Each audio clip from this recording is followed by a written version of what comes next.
everybody, and welcome back to Encounter Roleplay. My name is Will, I'm a D&D sex icon, and we're back today for another episode of Call of Cthulhu Masks of Nyarlathotep. We've got everyone back with us today except from Don, our dear departed Don, who is he's taking some grade A drugs right now. Well, hey, you guys don't know where Tennessee is. he may no longer be with us. But yeah, he's getting some grade A drugs in him right now, and he's going to be feeling better, hopefully, for next week. So yeah, we'll catch up with what Tennessee does next week. But the rest of us are here, so let's go around the cast and the crew, remind ourselves of who we are and who we're playing tonight. Let's start with Lindy. Lindy, how you doing? Hi, I'm doing super spiffy. I'm real excited for today. It's been a while since I've been I think this might be the first character that's been in-game admitted to an asylum, rather than like just being backstory. Usually I do the admitting other people to asylum, so I'm excited and terrified. I will be playing Catherine Jordan, Irish assassin, and losing a few marbles. It's fine. Absolutely. And today we have Judas with us. Judas, how's it going?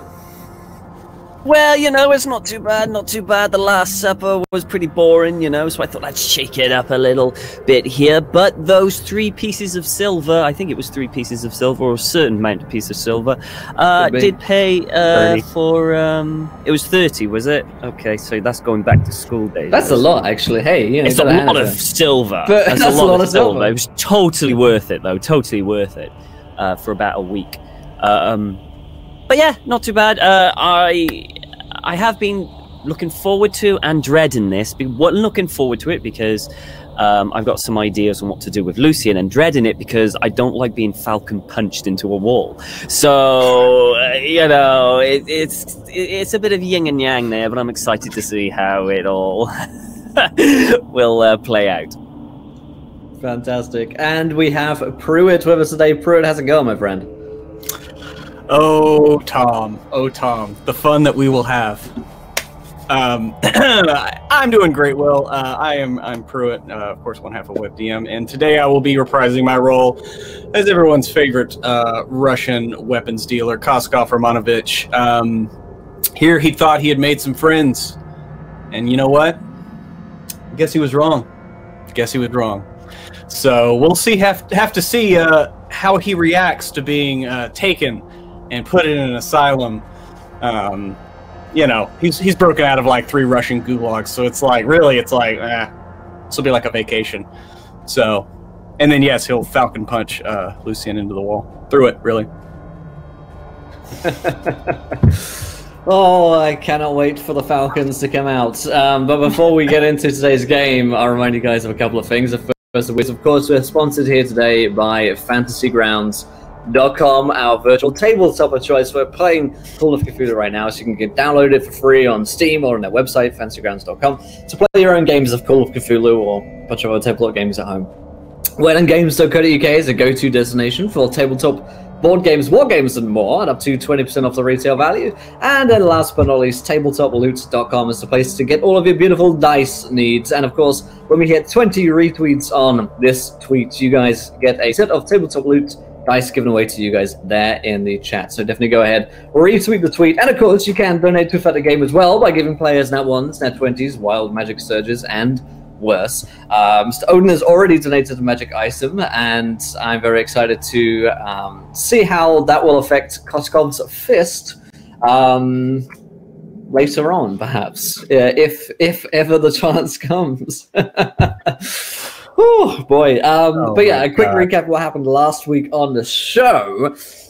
The party were off having a great time. There was murder, there was death, there was Molotov cocktails, there was burning a crying man in a vault, locking him in there as he cried.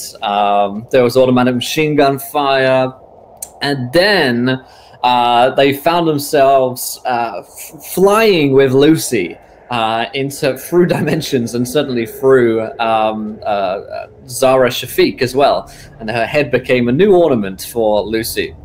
However, they found themselves along a strange road. They had an interesting encounter on the road as they got to a hotel, and there was a a best of highlights reel of some of the NPCs from from Masks and Other Worlds who showed up. Catherine had a particularly important discussion with Mr. Dunsborough, whom promised her that he could get Marcus back, but did warn her that the creature Nyarlathotep wore many masks. All she needed to do was say his name to win his power and loyalty. So she did, and we're going to see how that goes for her. Escaping the road itself, they found themselves a little cafe where Lucian decided to call up the white hair. Unbeknownst to the rest of the party, the white hair came in with a couple of squads worth of Secret Service, and they arrested the party after Lucian had told the white hair everything that had gone on, and that he considered his party members to not be of fit mind to continue, and also fairly murderous. So they arrested the party, and they're sending them for a series of evaluations in a series of different institutions for today's episodes, and that's where we're gonna pick up. So, whew, everyone feeling ready for the Asylum episode? Nope. Feels good to be back. So, let's pick up then. You guys were taken away in armored trucks. You have been cuffed, arrested. All of your possessions and belongings have been taken from you. Your clothing has been taken from you. You've been changed into, basically just overalls to begin with, and then later straitjackets. What you find yourselves in. You are separated, find yourselves in various different rooms. Over the next couple of days, you're moved from room to room to room without speaking with anyone, in utter, complete isolation in these padded cells.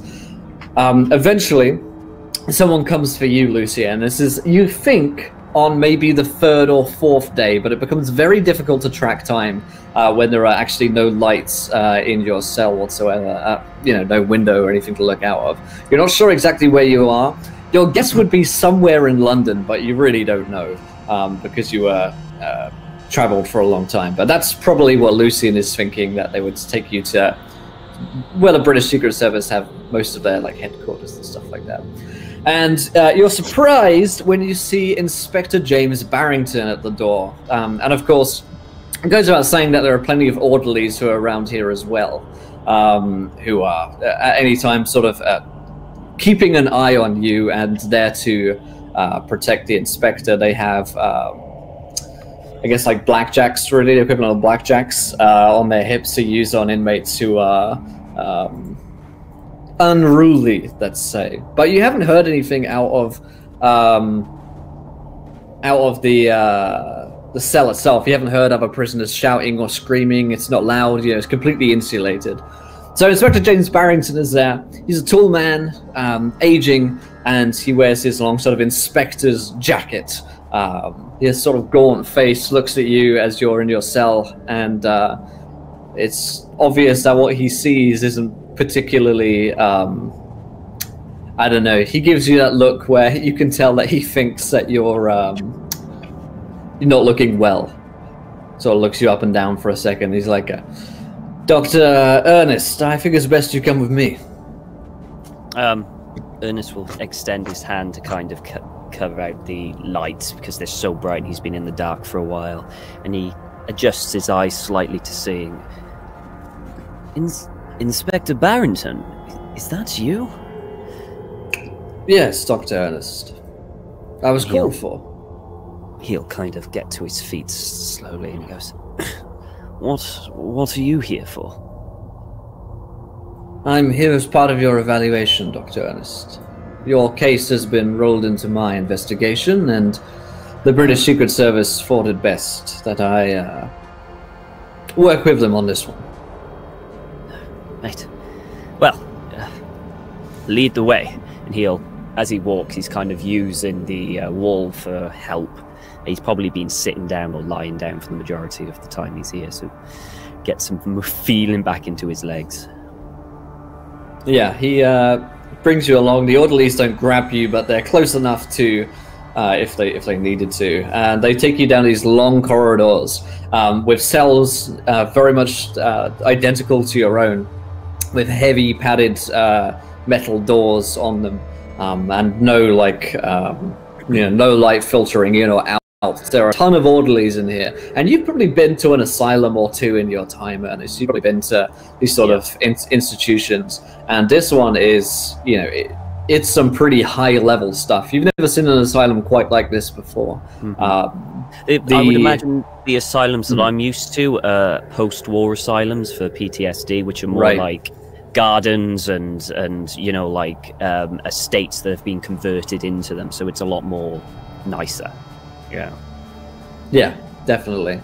And the metal of these cells is a strange sort of dark green. It's a metal that you haven't seen before. But you're not sure if that is maybe just the lighting, your eyes playing tricks on you, or something else. Barrington leads the way through. He's leaning on a cane, so he kind of like taps his way along the floor until you're let into an office. Although it looks more like an interrogation room to you. You're sat down on a chair by the two orderlies who stand behind you. Barrington places a large stack of files on the desk, on a table rather, and sits opposite you, pulling along this ancient chair to sit down, which scrapes along the floor. And he sits down, rubs his face for a second. Well, Dr. Ernest, you found yourself in quite a predicament, haven't you? It was the only choice left to me, in my opinion. Best of a bad situation. A very bad situation. Very well. Have they been feeding you? Yes. Twice a day. I can't say it's the Ritz, but it keeps me sustained, at least a bit. Well, I should tell you, Dr. Ernest, I'm here as part of a criminal investigation, though other evaluations still remain for you. Primarily a psychological one, which will be performed by a doctor, not myself, though I am here to follow up on some of the questions around the legality of what you were doing, you and your companions, and of course, who may have been harmed along the way. Yes. So, tell me about Henson Manufacturing. Henson Manufacturing, that was a factory up in Derby, I believe. It is a location that we were investigating, something for the British Secret Service. We went there to get information. This was regarding your investigation into the Penhew Foundation? That is correct, yes. And other things. I don't want to go too much into it because I don't know whether or not what's secret and what's not, but I'm sure... I'm afraid you're going to have to tell me everything, Dr. Ernest. I'm with the British Secret Service. If you would like to see my papers... Oh, no. That's fine, that's fine. I just wanted to make sure that you understand. Of course. So yes, it was to the Penhew Foundation, yes, and shipments of components were going out to various locations. And you believe these shipments somehow to be illegal? That is what we were going there to ascertain. And yet, at this point, Mr. Gavigan was already killed. I believe so. I don't know.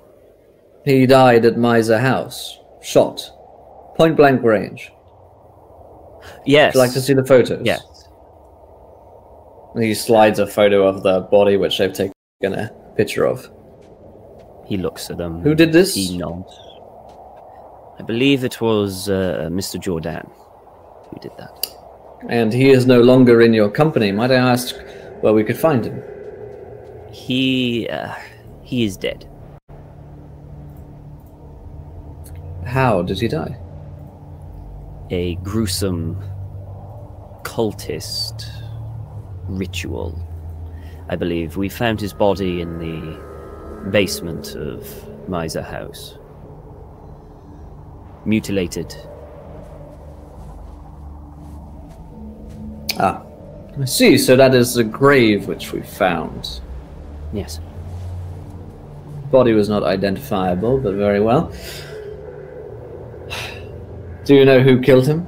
Was it one of your companions? No, I can assure you 100% it was not one of our companions. For a multitude of reasons, we were all very fond of Mr. Jordan, and two, if we tried to harm Mr. Jordan, I'm sure Mrs. Jordan would have killed us long before we even got anywhere near. Yes. Well, we'll get to her in a moment, I'm sure. Now, who else died at Henson Manufacturing, to your recollection? It was all so sudden. Trying to remember. There was a man named Frank Marshall who worked there. Yes, I believe he died in a fire. In a fire. He was locked inside a safe. Yes. Who locked him inside the safe, Dr. Ernst? It's not lockable from the inside. No. I believe it was Mrs. Jordan that locked him in there. She was dealing with the death of her husband in the only way that she knew how, acting out through violence. She murdered a man in cold blood, locked him inside a safe and set fire to it because she was grieving? Well, it is possible she thought it might have been the safest place for him, considering what was going around all around. Did she set fire to the safe, Dr. Ernst? I don't recall. Come now, Ernst. And he'll look down and... Where else would the fire have come from? Inside the safe.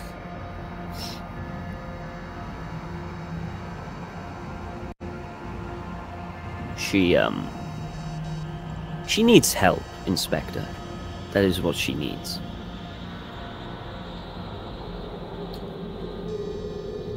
Right. So she started the fire and locked inside Frank Marshall to die. And the others there murdered, I presume, were at her and Mr. Romanovich's hands and Mr. Gray's? Not quite, no. The events that happened was... we were attacked. My companions defended themselves, and then a group of... A truck came in with a number of people who were armed with, I believe, Molotov cocktails. They were the ones to really set fire to the warehouse. I see. There were some unidentifiable bodies there, burnt in the flames. We were unable to find out exactly who they were. I don't know who they were. There were signs of a car crash. Someone having...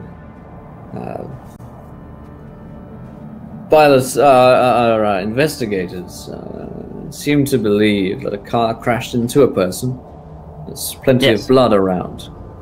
Yes, that was Tennessee. We were driving out at high speed because these people were trying to kill us, and one of them got in the way. And that is the result. Is it not true that anyone who gets in your way, Dr. Ernst, and those your friends, ends up dead? Not in my way personally, but it is true that my companions do have a very somewhat short fuse, I suppose you could say. You understand that this is outside of the permits granted to you by the British Secret Service. And indeed that your posting within the British Secret Service was, at best, questionable. At worst, illegal, and will cost the agent known as the White Hare his career. Well, that is up to him, is it not? We were just presented with the opportunity to serve the country, and I took it. Did the White Hair ever offer you anything else other than the work of the British Secret Service? Did he ever make you promises? Or to you, any of your colleagues, about something which may have been of value to them? The original agreement that we went into was that were we to assist him in these murder investigations in London, which you are also taking part in, that previous history of criminal history would be wiped clean. He also said we had certain wiggle room into what he did not. He seemed to not matter or care about a few deaths here and there. Ideally, I'd rather no deaths whatsoever. But I checked through the contract, and it seemed everything was in order. It basically absolved us from previous crimes, as long as we were to solve the murders and prevent them, or in the 6 months, whichever came first. Yes, well, as I mentioned, those papers are currently being looked over by the legal team of the British Secret Service and are highly likely to be dissolved. As I said, that at the time, we didn't know. I think that's more your agent's fault than ours. Indeed, and he will be punished accordingly. Certainly, it seems strange to us that he would offer such services to you. Something we're currently looking into. To be honest, I did not want to take it up, obviously. I wanted to get back to my normal life as a doctor with my practice, but these are the hands fate has dealt us. Yes, and it's true that not all of your companions even signed these documents, so are entirely illegally committing crimes against Her Majesty. You would have to talk to them about that. Dr. Ernest, you would agree with me, I believe, that your friends should be prosecuted for the crimes which they have committed. I believe that they should be given help. I don't believe throwing them in jail and throwing away the keys. I'm afraid there's no question of jail, Dr. Ernest. They will hang. I believe that the reason for this is deep psychological damage. We have all done things. During the Great War, we all did terrible things. Is it not our right to heal people, even if it is of the mind? Would it not be more merciful? This is in peace. Peace. These are murders. Indeed. Isn't war basically murder, but on a much larger scale? We can argue semantics, Dr. Ernest, but the law is the law, and that is what I am here to execute justice. And your friends, and perhaps you as well, are an accessory to murder. I don't Indeed, actually you know. are accused of murder in New York. Yes, well. Yes, that's another thing. And it would seem as though you admitted to this murder in front of our agent, the White Hair. Yes, I did. Yes, and I own up to my part in that. It was a deeply troubling experience, and I was definitely not myself at the time.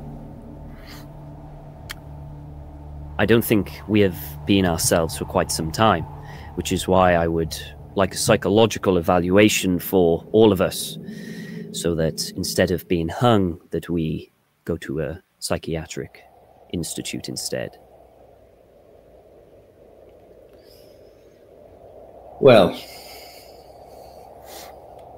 that remains to be seen. Zara Shafiq was someone else that I have been investigating. She also killed Henson Manufacturing. Was she? I do not know. No body was found. You mentioned men from Zara Shafiq's there with Molotov cocktails. Well, I just saw men. I do not know if they were from her. At the time, I was busy tending to the wounds of my companions. I barely had a chance to look outside the window, so it's possible that it could have been her. I don't know. I see. Well, you handing yourself and the rest of your fellow friends in certainly goes some way. If I were you, Dr. Ernest, I would prepare my defense. It's very likely that I will be submitting to the Crown Prosecution Service your crimes. What crime am I personally being charged with? You would be... I cannot say I'm not charging you right now, but certainly with murder, accessory to murder. Could you tell... likely a litany of crimes, Dr. Ernest, that you have committed along the way. Very well. So, did you have a question? No. No. Very well. Then I submit you to the psychological evaluation. And the orderlies stand up, and one of them opens a door for you, while the other puts a hand on your shoulder firmly to take you out of here. Barrington has some remorse in his eyes as you walk out. Okay, I walk out. There's no resistance whatsoever. He just, wherever they want to take me. Okay. So, they lead you out and down the corridor further. And for another 5 minutes or so, you walk down halls identical to the ones which you came down, but you think are in the opposite direction. It's very easy to get turned around in a place like this. It gets colder, and the metal turns a even deeper, darker green on the cells that you're walking past. And eventually you are let in through a thick, almost vault-like door, similar to the safe door like locked Frank Marshall into. And the door opens into a medical facility, really. It's a large medical facility. And there are plenty of doctors running around here, and the like in, white overalls and lab coats. All sorts of chemicals are bubbling and boiling in this room, and you're pushed through for another door to a room again on your own, with a single chair, another desk in, a little light flickering above, and your hands this time are clamped down to the table, and your ankles are clamped to the floor. The orderlies, mute as ever, walk away and leave you there for several minutes on your own. As you wait looking around the room, a few minutes later, you see a doctor walking in. He's got a stoop, he kind of stoops over himself. He's old. He wears the same white lab coat. His nose is crooked. His eyes are sort of thin and seem to look deeply into everything that he's looking at.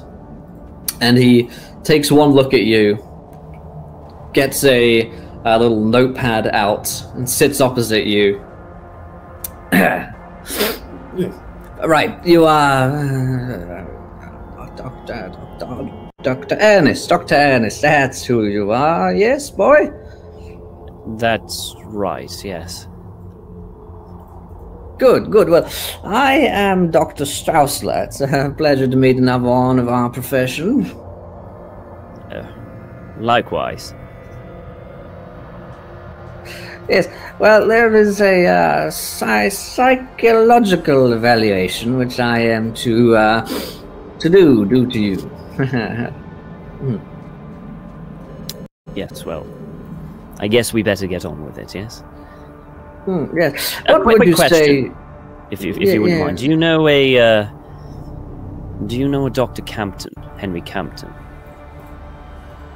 I'm not to answer questions from the patients. Of course not. Very well.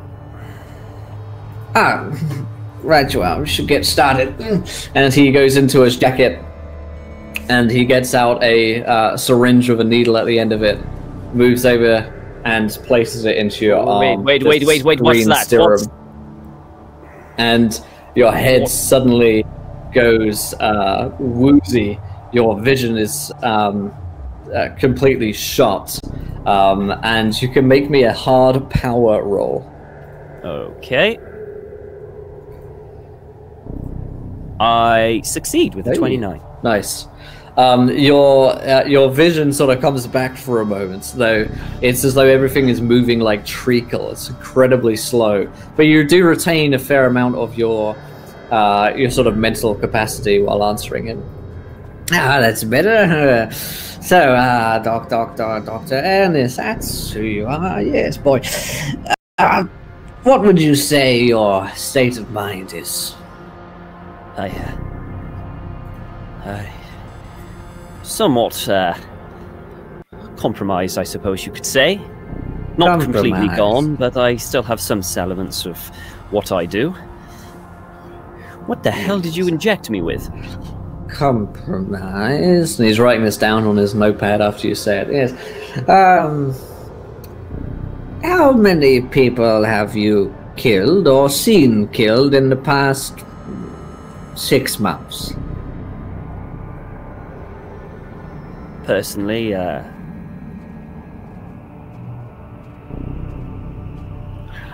can't remember the figure. Can't remember the figures. Quite high, then, one would suspect.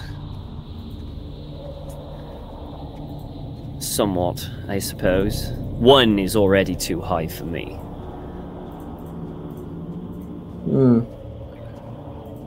Right. Too many to remember. Yes. Very well. Have there been things which you can't explain that you've seen, Dr. Ernest? Too many to count. But yes, yes. Many. What is the nature of these things that you've seen which you can't explain? Well, I can't explain them. If I could tell you the nature of them, couldn't I? Well, are they peaceful little creatures that you see dancing around, or are they of a more horrific nature? I would say it varies. Some horrific, some somewhat normal. Do you ever hear voices speaking to you, Dr. Ernest? Not for a long time. Not for a week or two. I will take that as a yes, Dr. Ernest. The voices, they tell you to do things. They ask you for things, services. No. No. Are you sure? He smirks. I am sure, yes. Certain. What then did the voices say to you, Ernest? It was a while ago. I can barely remember. Barely remember.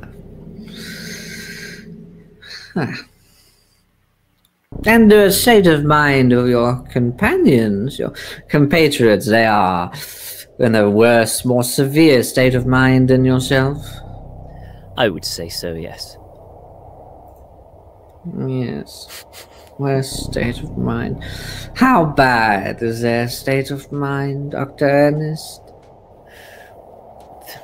So bad that I, on medical recommendation of myself, that they be sent for psychiatric treatment. That bad. Yes, psychiatric treatment. And if your medical opinion, Dr. Ernest, Yes. what would you treat them with? What would you do with your compatriots? I would talk to them, get to the roots, and try and get some sort of semblance of reality back into them, something that they can cling on to in these trying times. Right, it's safe to say they're not too pleased with you. No. I would imagine that they pretty much all want to kill me at this present moment. But sometimes you have to do the right thing to help your friends, even though they think it's the wrong. Ah, well, perhaps so. Perhaps so. Then, where were you headed, Dr. Ernest? After you are at the manufacturing building in Derby, after your conversation with the hare, where did you plan to go? We were heading to a hotel to discuss that very thing. I see. And you were headed overseas, is that not correct? No, I wasn't planning on heading overseas, no.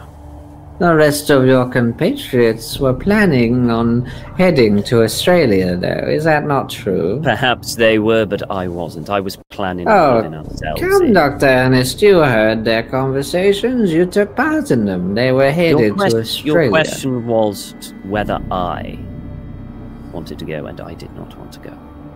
And I was not planning. Very stubborn.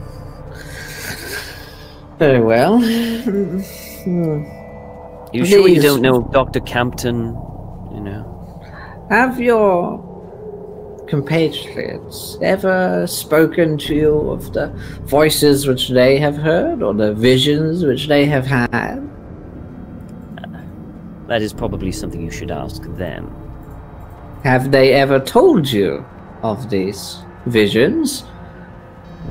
They have said that they have not visions per se, I suppose, but they have had psychological episodes, I suppose you could say. Yes. Episodes? What occurred during these episodes? I don't know. They don't talk about it much. As I said. And how could you have known they went through these episodes if they did not describe them to you? Because they would tell us they would go through these episodes, but not in detail. Like they would hear a voice, and then that's it. Or they and you, in your medical knowledge, did not seek to ask them further about these strange episodes? Oh, of course I did. Of course I did, but they did not want to discuss it further. Have you ever had a shared vision or experienced an episode of something supernatural with your companions, Dr. Ernest? I would say so, we have, yes. Describe the nature of it. One more recent, we went to a motel, and we saw a number of people there that were people of our past. They were dead? Some of them, yes. I see. I put it out to, although visions, I put it to stress, but to all share such a one is very unusual. Yes. But not impossible. Certainly strange. Fascinating. Dr. Ernest, have you ever stolen bodies?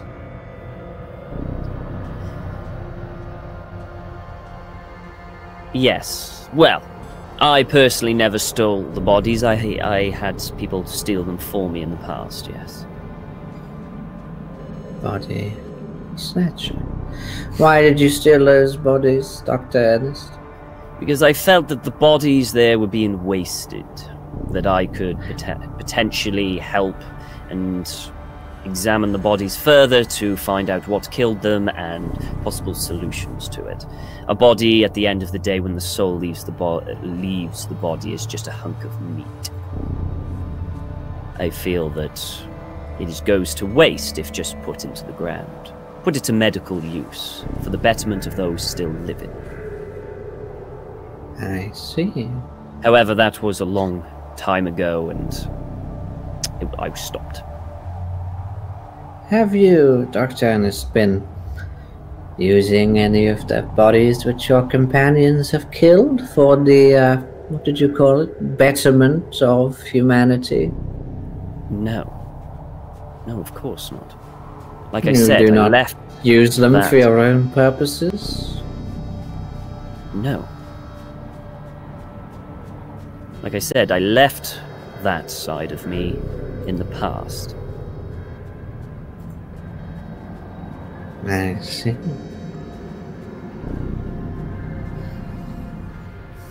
Have you, during any of these episodes, Dr. Ernest, made agreement with a vision or being you saw in your vision? That is an oddly specific question, Doctor. Answer the question, Dr. Ernest. No. No, I haven't. But you were offered. Perhaps. Perhaps. That sounds very much like a yes, Dr. Ernest. You may take it as you wish. What did this being or person offer you?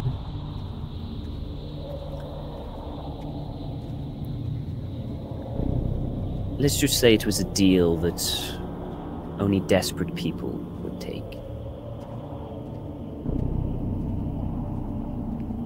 I'm afraid you're going to have to elucidate, Dr. Ernest. He kind of shifts.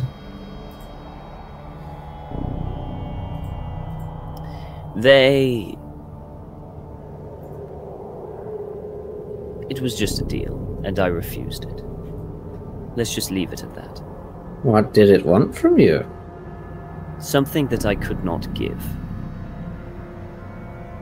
Your companions.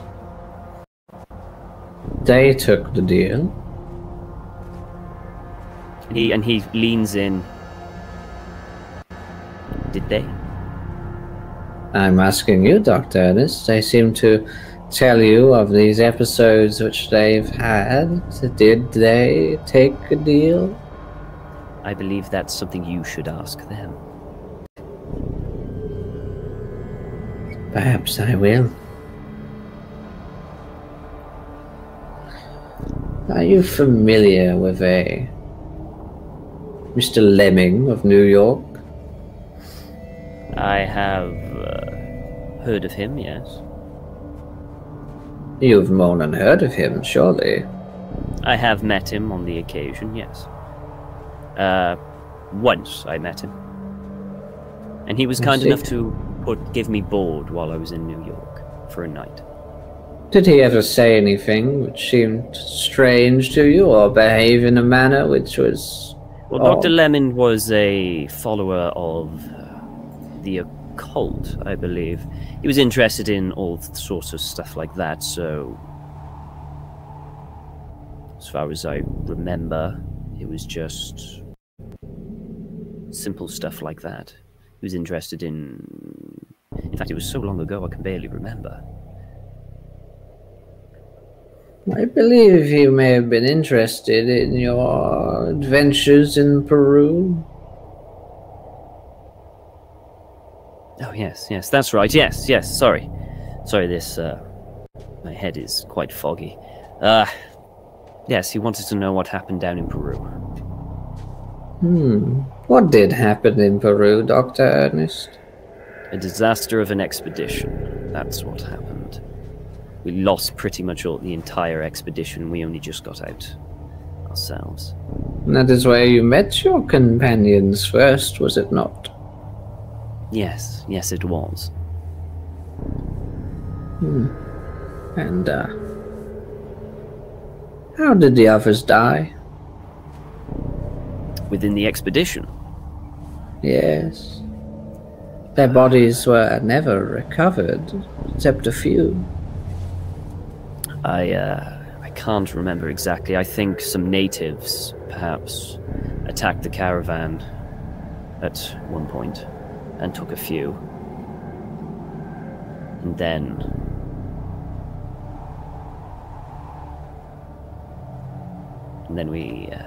we found something.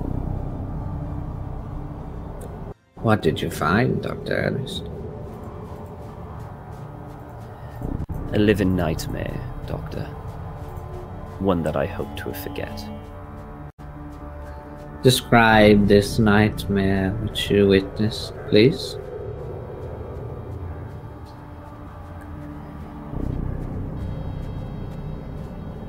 A gigantic husk of maggots, writhing, lurching.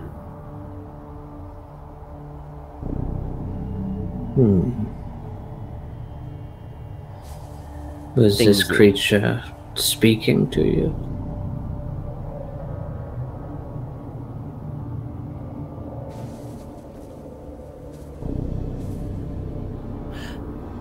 Yes, but it was difficult to understand. At the time I was, as you can probably tell, terrified and just wanted to get out. Of course. Must have been terrifying. Must have shot your mind to pieces. It did for a while, but with the help of some doctors, I managed to recover. At least a semblance of myself. Seeing something like that, you never truly forget. Of course. Of course you don't. Well, Dr. Ernest, this has been very enlightening for me. Thank you for your answering of my questions. Is there anything else you would like to tell me, Dr. Ernest? That you would probably need my help if you wish to talk to my companions. Why might that be?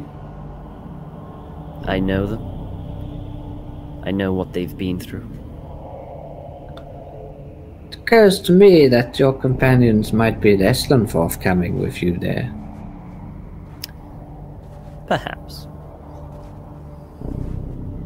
Or we they shall could see, open up. Dr. Ernest. I would ask of one thing. I would like a visit from Dr. Campton. If you just mention my name to him, I'm sure he would grant me a visit. You do not have visitation rights, Dr. Ernest. No, but still, I would like you to. As a doctor to doctor, as a man in need, I would very much ask that you just at least tell him. Dr. Ernest, your evaluation has been complete. Wait 5 to 7 days and your processing will be finished. A final evaluation will have been made.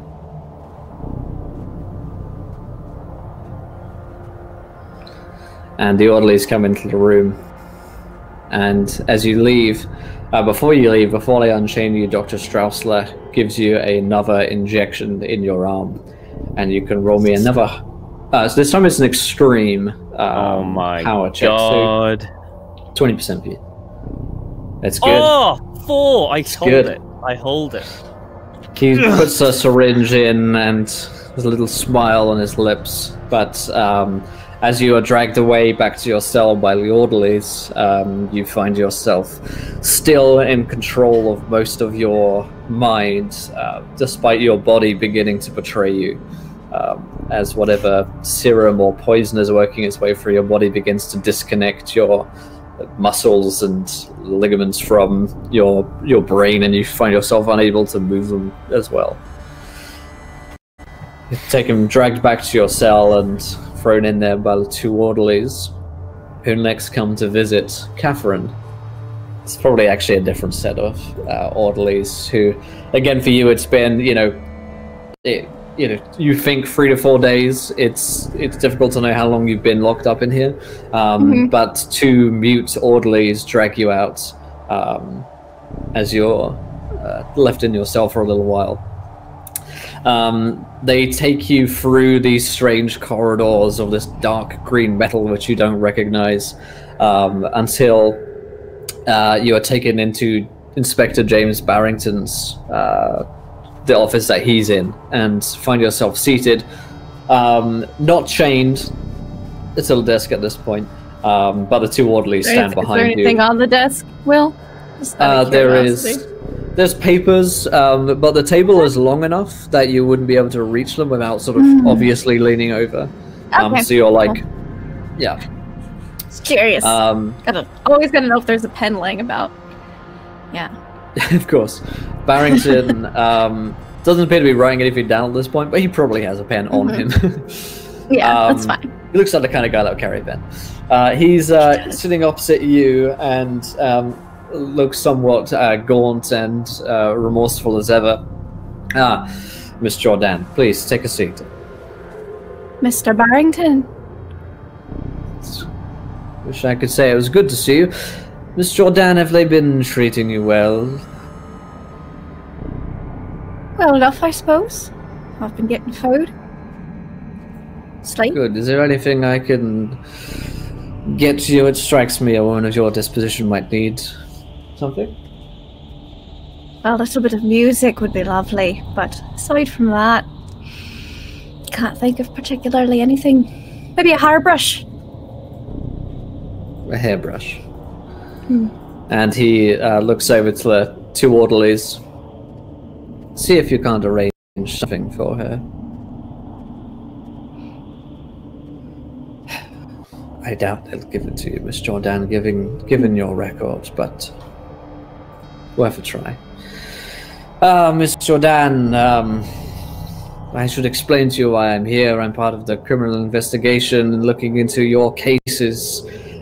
Psychological evaluation yet still has to be performed by a doctor. That will not be part of my purview, but I have been given access to all of your files by the British Secret Service, and I have some questions for you. Are you willing to answer them?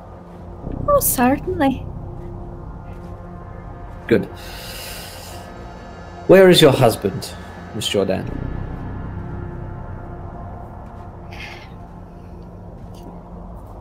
Marcus is dead.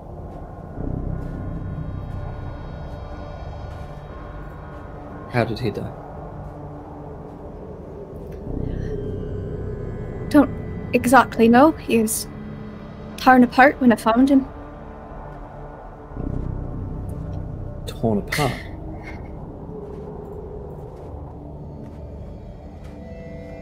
By someone or? Someone or something. In the basement of that house, manor, is in a swamp.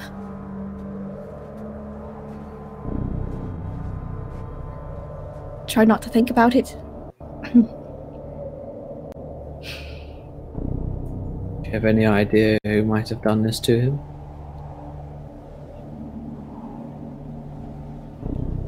A couple of ideas. Feel free to name them. This is investigation. My purview is to execute justice in any crimes. If you have any allegations to make, then now would be the time.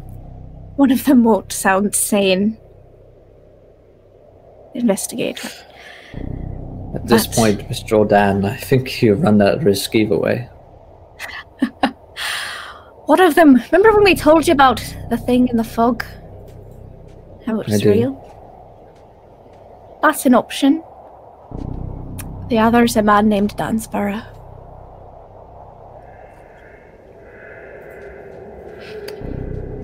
see. That's bad. Why might he do such a thing to Marcus? He never liked Marcus. Wanted him dead, really.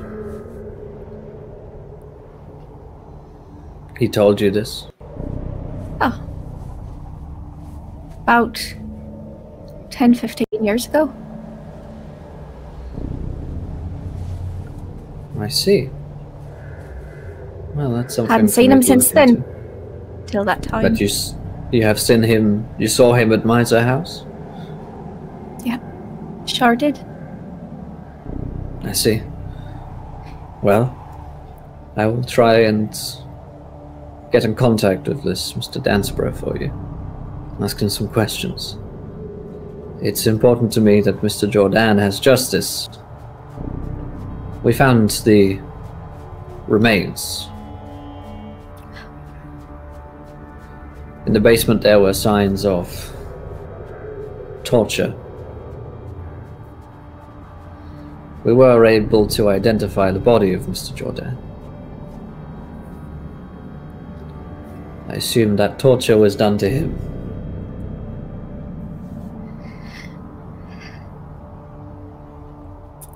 Did you have the chance to say goodbye? Not really, no. It must have been difficult for you. Extremely. It's the light of my life. And since then, what has life been like? A blur.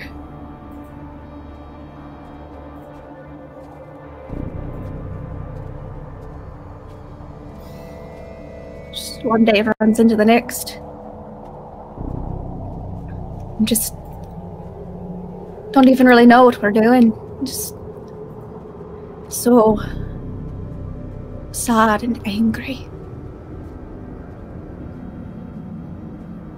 Violently.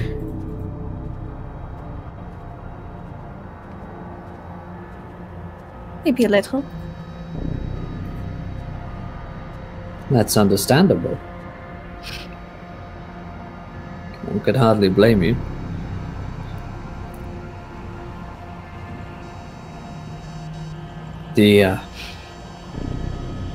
This anger has led you to harm other people. Unfortunately.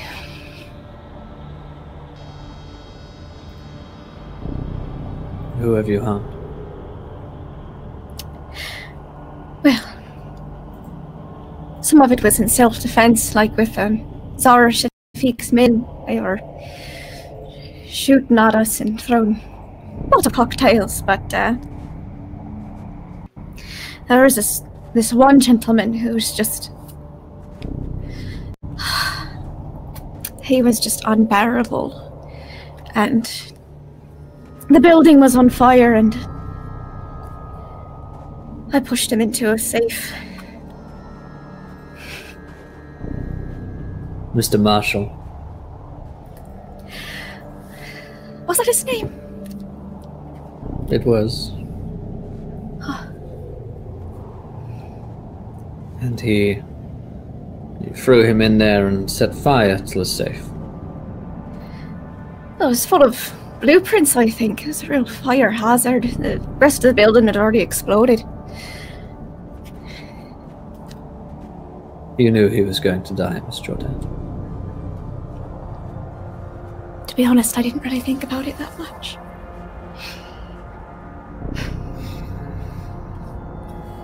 I see. Fortunately for you, Mr. Marshall was the son of an affluent politician. They are seeking justice. It's not something we're able to overlook. Thank you for your honesty. It seems to me as though grief has overtaken you. But is it also not true, Miss Jordan, that you are an assassin?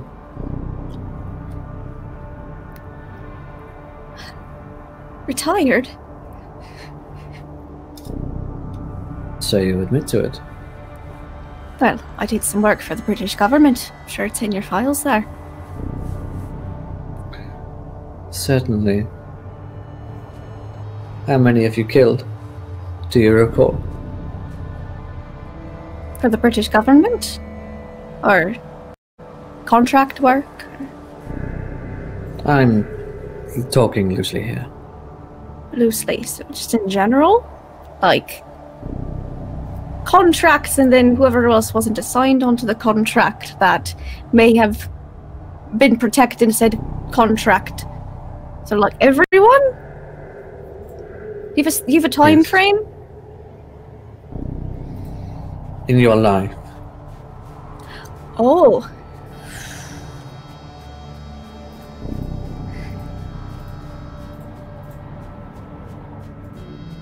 It's a lot. You're aware that many countries are seeking your arrest. Every country that's seeking my arrest, they've probably hired me as well for other contracts. That's neither here nor there, Miss Jordan. You understand the gravity of this situation. The multiple counts of murder which you've been accused of and have admitted to. Counts of arson, blackmail. Well, I'm not an crime under the arsonist. sun. That's not my thing. The crimes which you have admitted to me, Miss Jordan, are enough to have you hanged.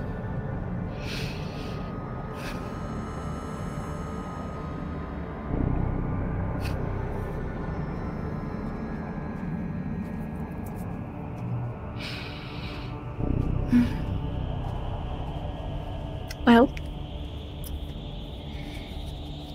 I was just doing my job for most of it, and then lately, well, I haven't been myself.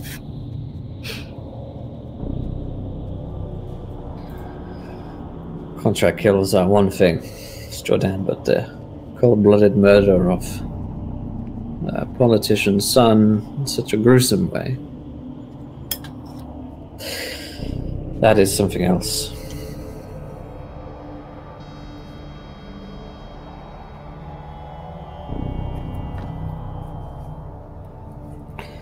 Dr. Ernest has pleaded with me that you are to be considered for a mental evaluation.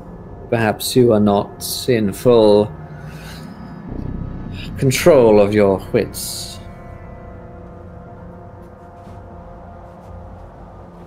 Would you agree?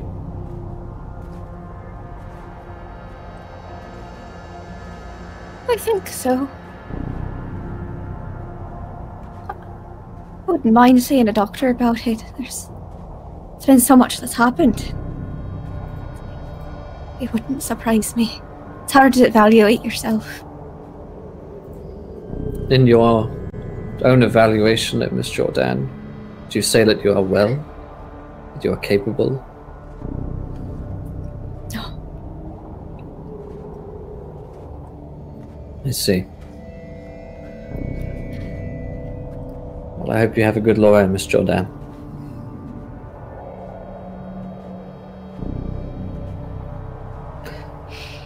I will submit you to a mental evaluation under Dr. Straussler. I very much urge you to answer his questions honestly and to the fullest of your capabilities.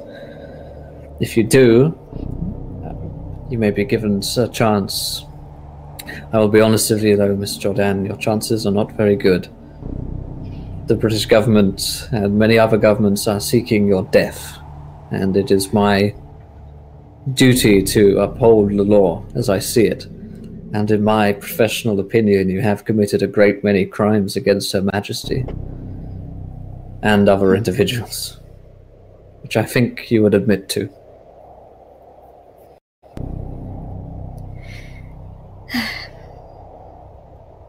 Thank you for your time, Mr. Robson. Barrington. Barrington. Sorry. It's quite fine. The two orderlies take you out. Uh-huh. That worked pretty well. And Thank you. I thought that was a good deflect.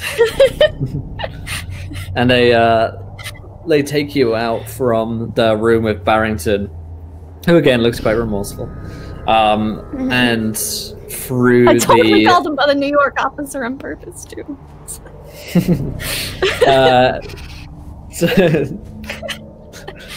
And take you into the room with Dr. Straussler. You are chained down by your ankles and hands, and manacled down to the desk into the floor. I haven't had this kind of treatment since Siberia. The two of them mutely leave you, and a few moments later, this stooped old doctor with a crooked nose and a little giggle in his, a little bit of mirth in his eyes, a little giggle on his lips, walks into the room with a notepad. Ah, yes, you are Miss Catherine. Is Catherine your dad? Yes, you are. And you'd be Dr. Straussler. Dr. Patrick Straussler is my name. Yes. Right. Anything before we begin the evaluation, Miss Jordan? Could you just loosen this left one a little bit? It's a little just rubbing in the wrong spot. Everything else is fine. I'm afraid I'm not allowed to answer questions from inmates. Right, let's begin. And he gets a syringe out. You can make me a hard... Oh, am I getting drugs? Am I getting the good drugs? Power check as he injects it into your vein in your hand. As much as I want to use a nat 20, I want to see how brutally honest Catherine gets with with just a roll if she fails it. Oh, which she fails it. Yeah. Your she got vision me real goes... honest. Yeah, you are. Your vision goes blurry for a moment. Everything moves like treacle. You can barely feel like your fingers moving in the manacles anymore. And everything seems to matter a whole lot less when it comes to telling Dr. Straussler the truth here. Yes, Miss Jordan, let us begin. All right. What is your mental state of mind, Miss Jordan? What has it been for the past few weeks? Past few weeks or past few days? For the past few weeks, it's been so. She kind of like moves her hand in the manacle, like just down there. For the past few days, it's been pretty shattered. Shattered. Hanging even. Hanging. Tamping, one could say. Miss Jordan, the death of your husband seems to have affected your mind. Would you agree? 100%. 100%. How has it affected your mind?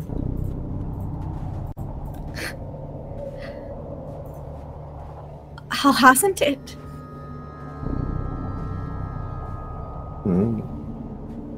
Well said. You found yourself drawn to violence, more so of late? Definitely. Definitely. Does life seem less valuable now?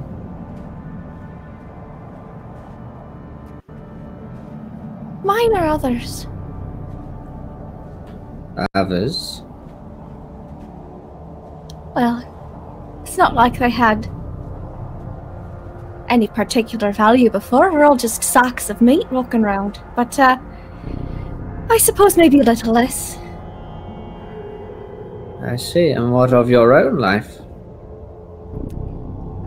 Well, I'd say it's worthless. If it weren't for the last thing that Marcus said to me was to survive. So that's what I'll have to do. Survive. Yes. Have you ever experienced something which you can't explain, Miss Jordan? An episode or a vision? Yes. Yes. Describe it, please. Which one? The most recent episode. Most What did recent that involve? episode. A shitty motel. You saw people there who you couldn't have possibly been seeing? There's people I'd murdered the fuck out of. Was Marcus there? Yes. Yes, he was. Was Briefly. Mr. Dansborough there? How did you know that? Answer the question, Miss Jordan. I'm afraid I'm not allowed to answer questions from inmates. Yeah, he was there. What did he say to you, Miss Jordan?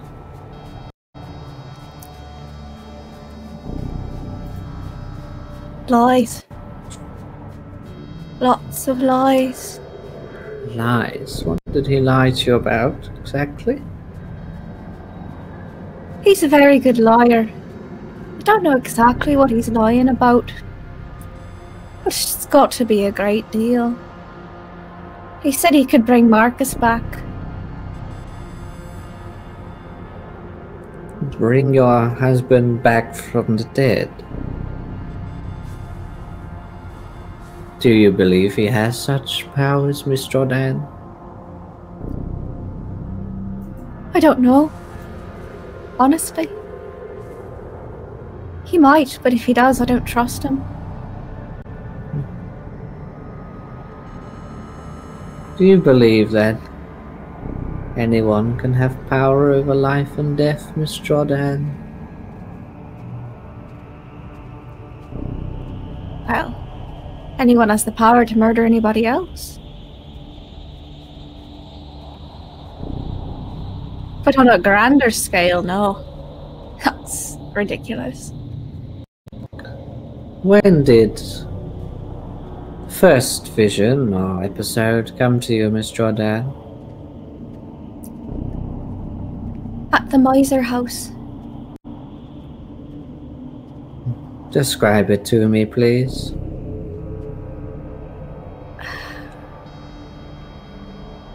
I was at home in South Africa, and a very strange man came in. He was spouting off a bunch of lies too.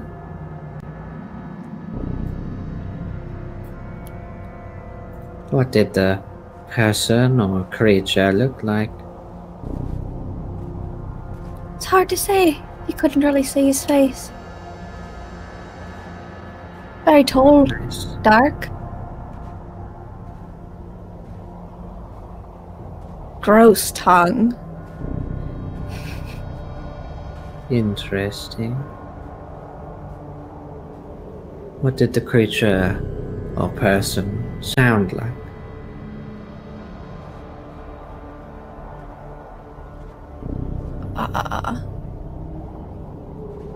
Gosh, this is Was terrible. it powerful? I am a creature, and I'm talking to you in your house. Like that. That's Its more of an voice accent. was- I can't get the accent right. His voice was alien. Strange, certainly. Was it... What was it like to behold the creature or person? Well, I tried to stab him first because he was invading my house, and Marcus wasn't home. Didn't do much good though. I see. Did the person or creature offer you anything, Mr. Jordan?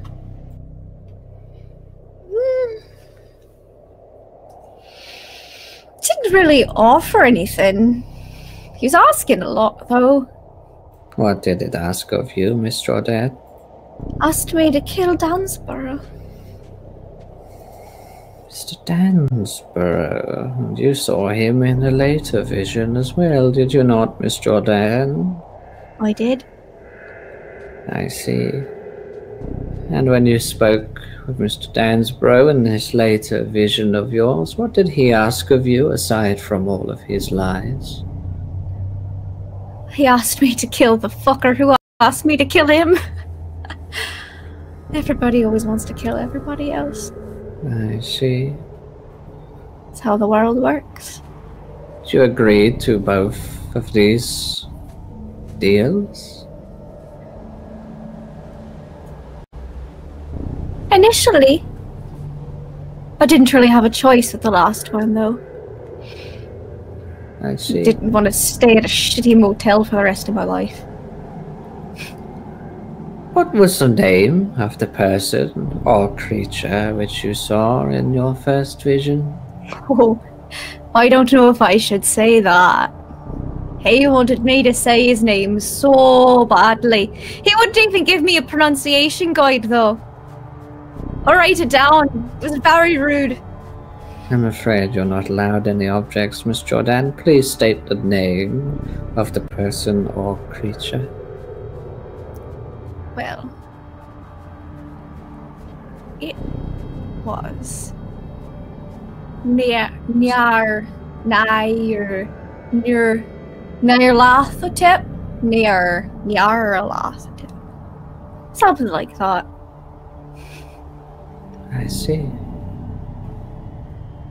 Fascinating.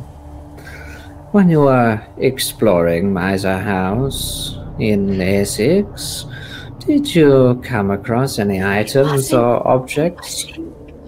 It wasn't necessarily Essex, it was that little shithole right next door. It was Walton on the Naze. Walton on the Naze. Is it in the county of Essex, Miss Oh, Jordan? I'm Irish. I don't know the counties very well. Just know Answer the question, Miss Jordan. Did you come across any objects or items which seemed strange to you in the Miser House? It seemed strange.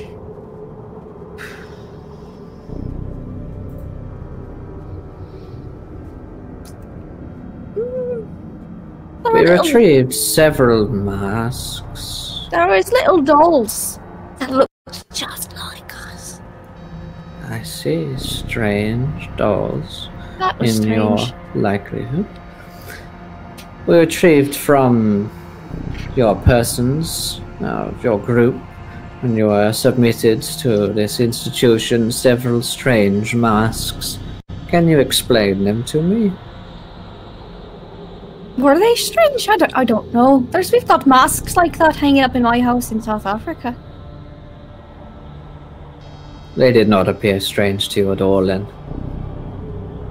I mean, not particularly. Just another boring artifact sitting on a wall. Of course, they wouldn't. Very good, Miss Jordan. What is the mental state of the rest of your compatriots? Well, the duck is fucking bonkers! Yes, tell me more of Dr. Lucian Ernest's state of mind. Well, he's fucking keeps saying things. Like, he murdered his secretary, but then he didn't remember murdering it until he was shown it again. Secretary's side. I see. Anything else? Well, he snitched. Snitches get stitches, and nobody in their sound mind snitches on anyone else. It's rude. Dr. Ernest has made claims that he has tried to prevent the deaths of innocents at your hands and the hands of your companions. Like anybody's actually innocent. I shoved that guy in the vault and he was so... No, please don't kill me. Oh, it was so funny. None of us innocent, Miss Jordan. It was the most joy I've had since Marcus died. It was just been misery, and then a little bit of satisfaction. I see. The punishing of those who are not worthy, that brings you joy. Miss Jordan? Didn't used to. But after the death of your husband, it does. I think so. Haven't really had a large sample size. Of course. But you've done a fair amount of damage, haven't you, Miss Jordan?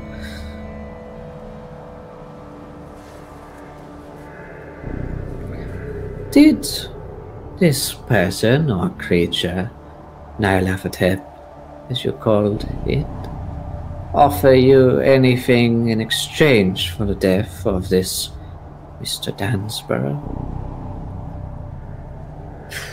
Mentioned something about surviving once he had taken back his kingdom. That's where the lies come from. He's just spouting out harsh shit. I see. You do not believe that you are protected even here?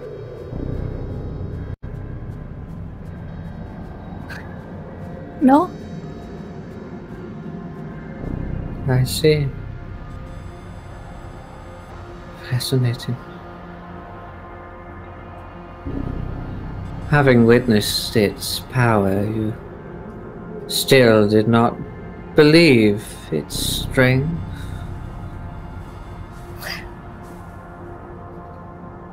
I try not to believe things until I've seen them. Of course. Of course. Some things have to be witnessed. Well, Miss Jordan, psychological evaluation has been fascinating. Before we finish, what is the mental state of mind of Mr. Romanovich? Oh, he's fine. Really? He too made the same deal with this creature or person, Nyarlathotep? No, he didn't make the same deal. Really? What deal did he make? I don't know the specifics. It's rude to ask about other people's contracts. It's what you learn as an assassin. You don't go asking, well, how much are you getting for killing this fucker? They might try to kill you. If they find out it's more than what you're going to get for killing the fucker, then they'll just kill you and take your contract. You don't tell people how much you're getting out of it. It's just business then. That he, though, is also protected in the same manner, or at least agreed to protection? Maybe. I don't know his specifics. And I don't think I'm under contract anymore. Might be. It's hard to say. Dansborough lies a lot. They all lie. People wear many masks, Miss Jordan. Thank you for this psychological evaluation. It has been most enlightening. Processing time is 5 to 7 days. A final evaluation will be made, and a decision henceforth. Is there anything else you would like to add, Miss Jordan? I don't think so. If I could get a hairbrush, though, that'd be great. It's just so tangled. I'm afraid inmates are not allowed objects, and I'm not allowed to answer questions, Miss Jordan. I've had a shower. I'd like a shower. I'm afraid I'm not allowed to answer questions from inmates, Miss Jordan. Well, it has that's been a pleasure. a statement of request then. Also, if my brother could be let known that I'm innocent. My brothers, I have more than one. I just haven't seen the other in a while. Which brother are you talking about, Miss Jordan? There's Liam and Colm. They should probably know I'm in an asylum. Just in case. I'm afraid your location is private information, even from them. Alright, then. It's been a pleasure, Miss Jordan. And the two orderlies unshackle you and take you back to your cell. Okay. I enjoy the drugs. Yeah, you are just under it. Under it. Cool. So, a few moments later, Mr. Romanovich, you've been here for 3 to 4 days as well. Tough to track exactly the time. Left in a padded, isolated cell with no windows. You've been fed, been watered. And 2 orderlies, mute, come to take you away. You're in a straitjacket, of course, but they're gonna grab you.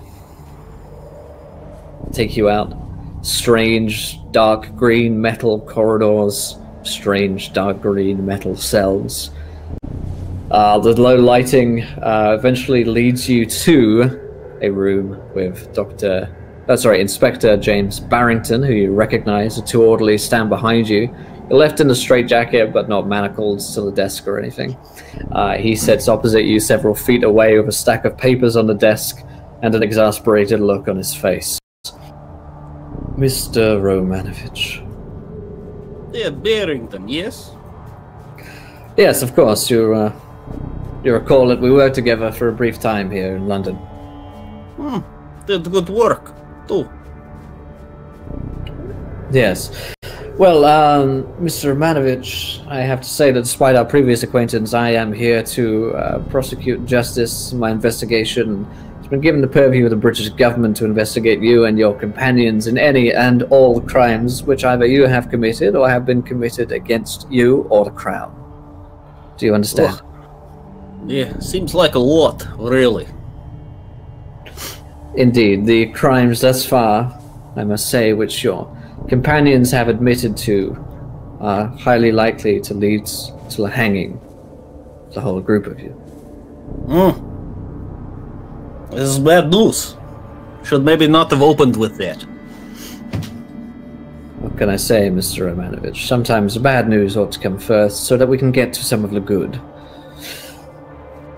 Now, Mr. Romanovich, there is a wealth of evidence against you, but I would like to hear from you.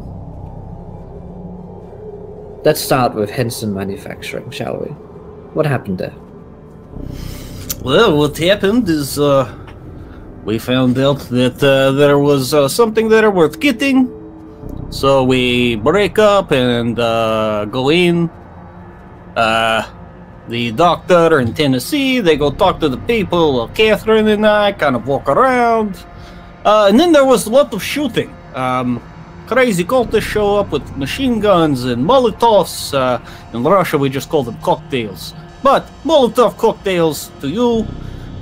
Big fire was started. Lot of burning, lot of shooting. We get in car and drive through someone, and then we're here. That's just, condensed edition. I see. And Frank Marshall, did you witness his murder? I do not know this person. I was out on factory floor getting shot at, providing covering fire. See. Both literally and literally. I see. You did not witness Miss Jordan pushing Frank Marshall into the burning cell where he later died? Again, cannot confirm or deny, did not see this. I see. Thank you, Mr. Romanovich. The minor matter, but nonetheless important. The white hair, the agent who agreed to let you into the British Secret Service, which I should mention is being investigated. He is very likely to lose his job over this strange error. No doubt. Yes. Did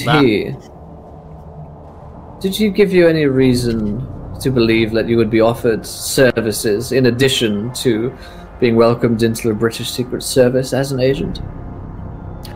Yeah, well, there was talk of past crimes being washed away. Clean slate, as you call it. Never understood it. But, I just figured whatever, Was there anything else? After all, you are a known arms dealer. Well, yes.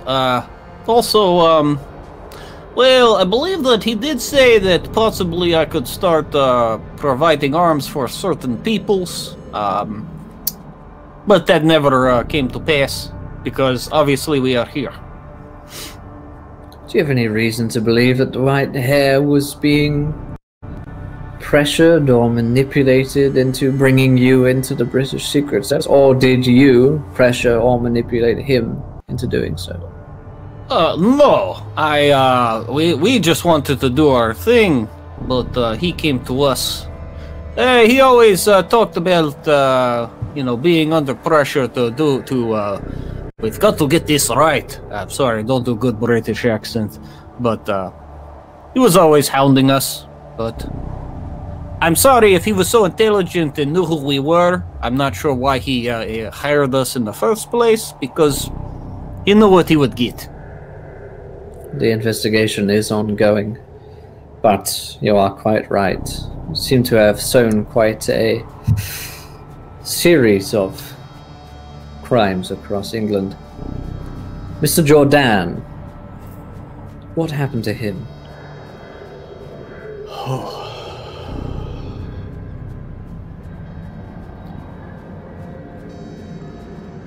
Probably I'm not sure what happened. I only saw the final product of happening. Whether it was cultists or this Dunsborough character, I am not sure, but I'm sure the others told you. We found him in disparate proportion. He was cut apart. He was in pieces, shall you say. Some kind of ritual, some crazy shit.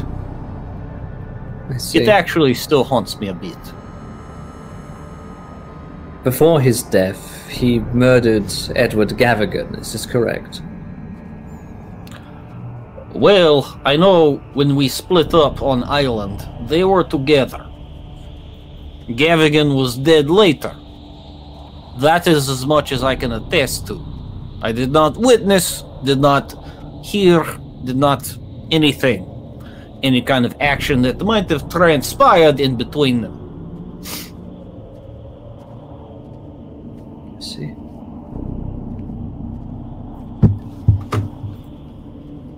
That is all well and good. I have to understand that I'm here to tie up any loose ends for the British government. So if it was Mr. Jordan and we have found his body, then that puts a close on that chapter at the very least. Yeah. Very well. Dr. Lucian Ernest is accused of a crime in New York, the murder of a secretary, which it is believed that you witnessed. This is true. Oh yeah. Yeah, he blew our fucking brains out. Like, splattered across the wall. It was, sloppy job, but, he's not professional, so I didn't hold it against him. But, why did he do this, Mr. Romanovich? I do not know. He was kind of standing there in like daze. It felt like daze, and then he kind of pulled gun out and brains. Did Mr. Ernest mention to you before or prior to the murder that he was going to murder the secretary? No. He doesn't seem the type that would talk about it. He just probably does that kind of stuff. Did you assist Dr. Ernest in his gaining access to the building or the secretary? Well, I mean, he needed to go to office. We were going in. I think we went in on fire escape. So long ago, so many things happened. But I believe we came into fire escape. But yes, by the time we get in there, we see him. Again, brains, wall. Did he mention to you afterwards why he did this? He mentioned some kind of, he saw something different, vision or something, and was helping her. She needed it or something like that. Again, I've seen some crazy shit, but might be his way of coping. Again, cannot speak to it. Was not in his brain. Of course. Well, be that as it may, have any of your compatriots admitted to any crimes, or have you witnessed them committing any crimes while you've been traveling with them? Well, I mean, it depends on how far self-defense stretches in with certain statutes in various places, but Let us consider in this case, Mr. Romanovich, not far enough. well, I mean, come on. We had to get I'm things afraid done, and we The got them only done. surviving witnesses being criminals convicted, or charged with several counts of murder. It's not going to hold up in a court of law, Mr. Romanovich, but I will tell you this much.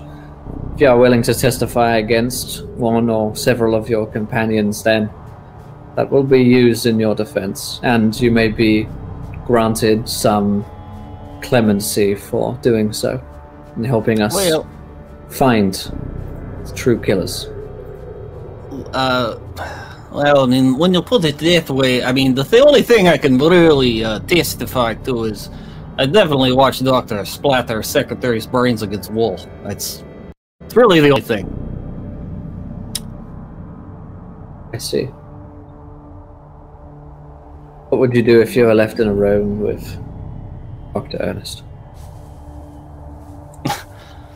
I cannot speak to this hypothetical. I'm not quite sure. I see. Many things could occur. Naturally. Perhaps brains wall. I do not know. Perhaps so. Well, Mr. Romanovich,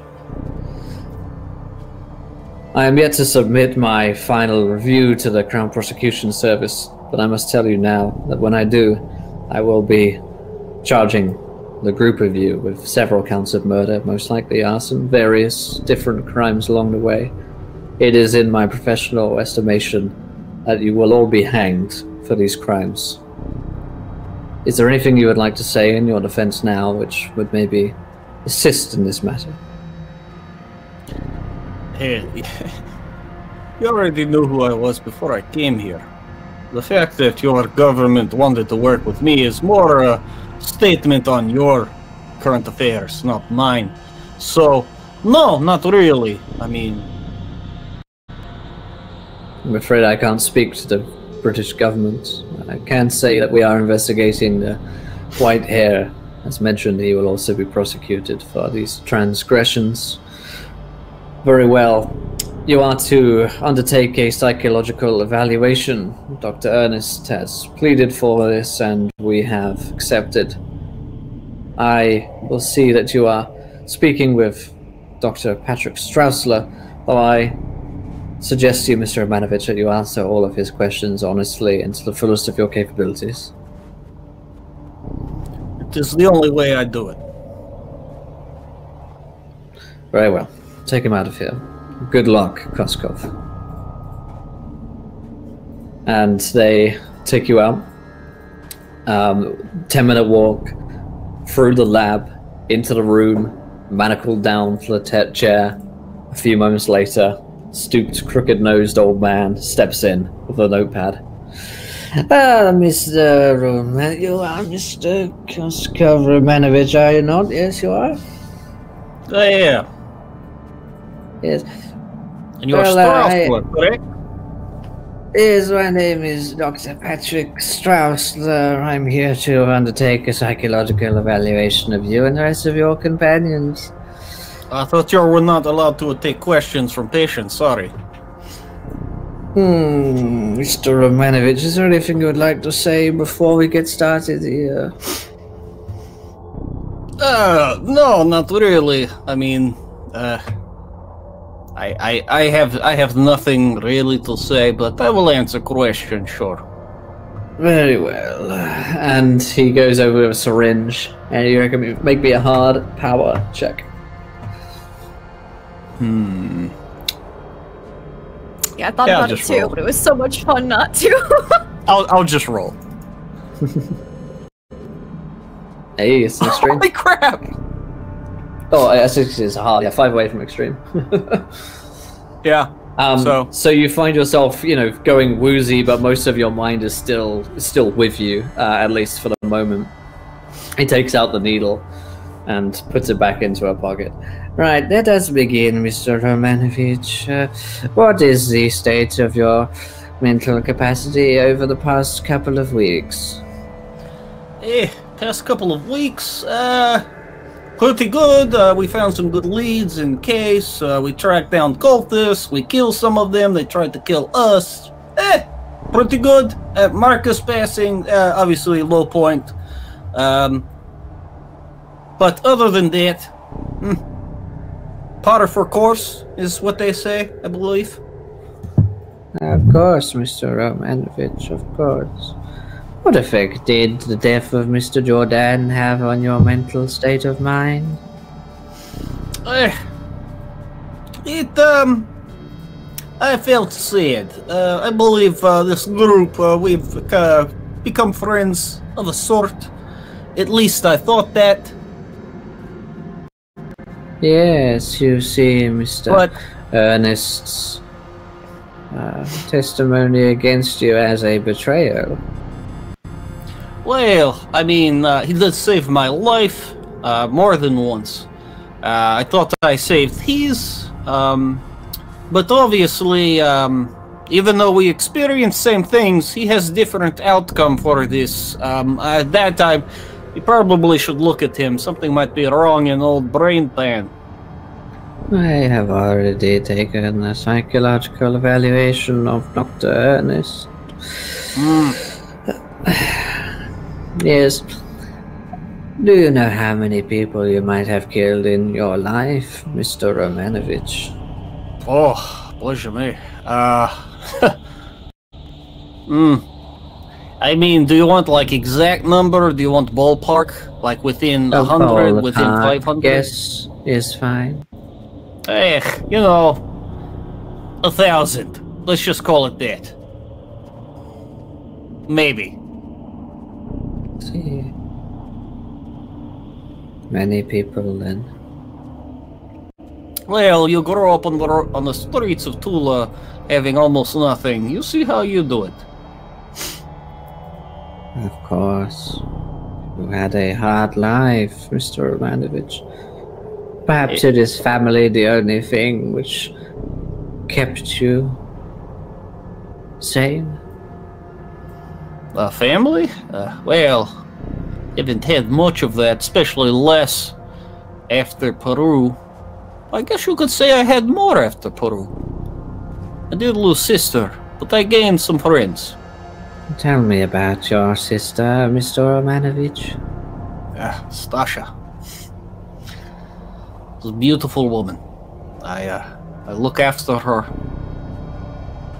I sent her away after a revolution.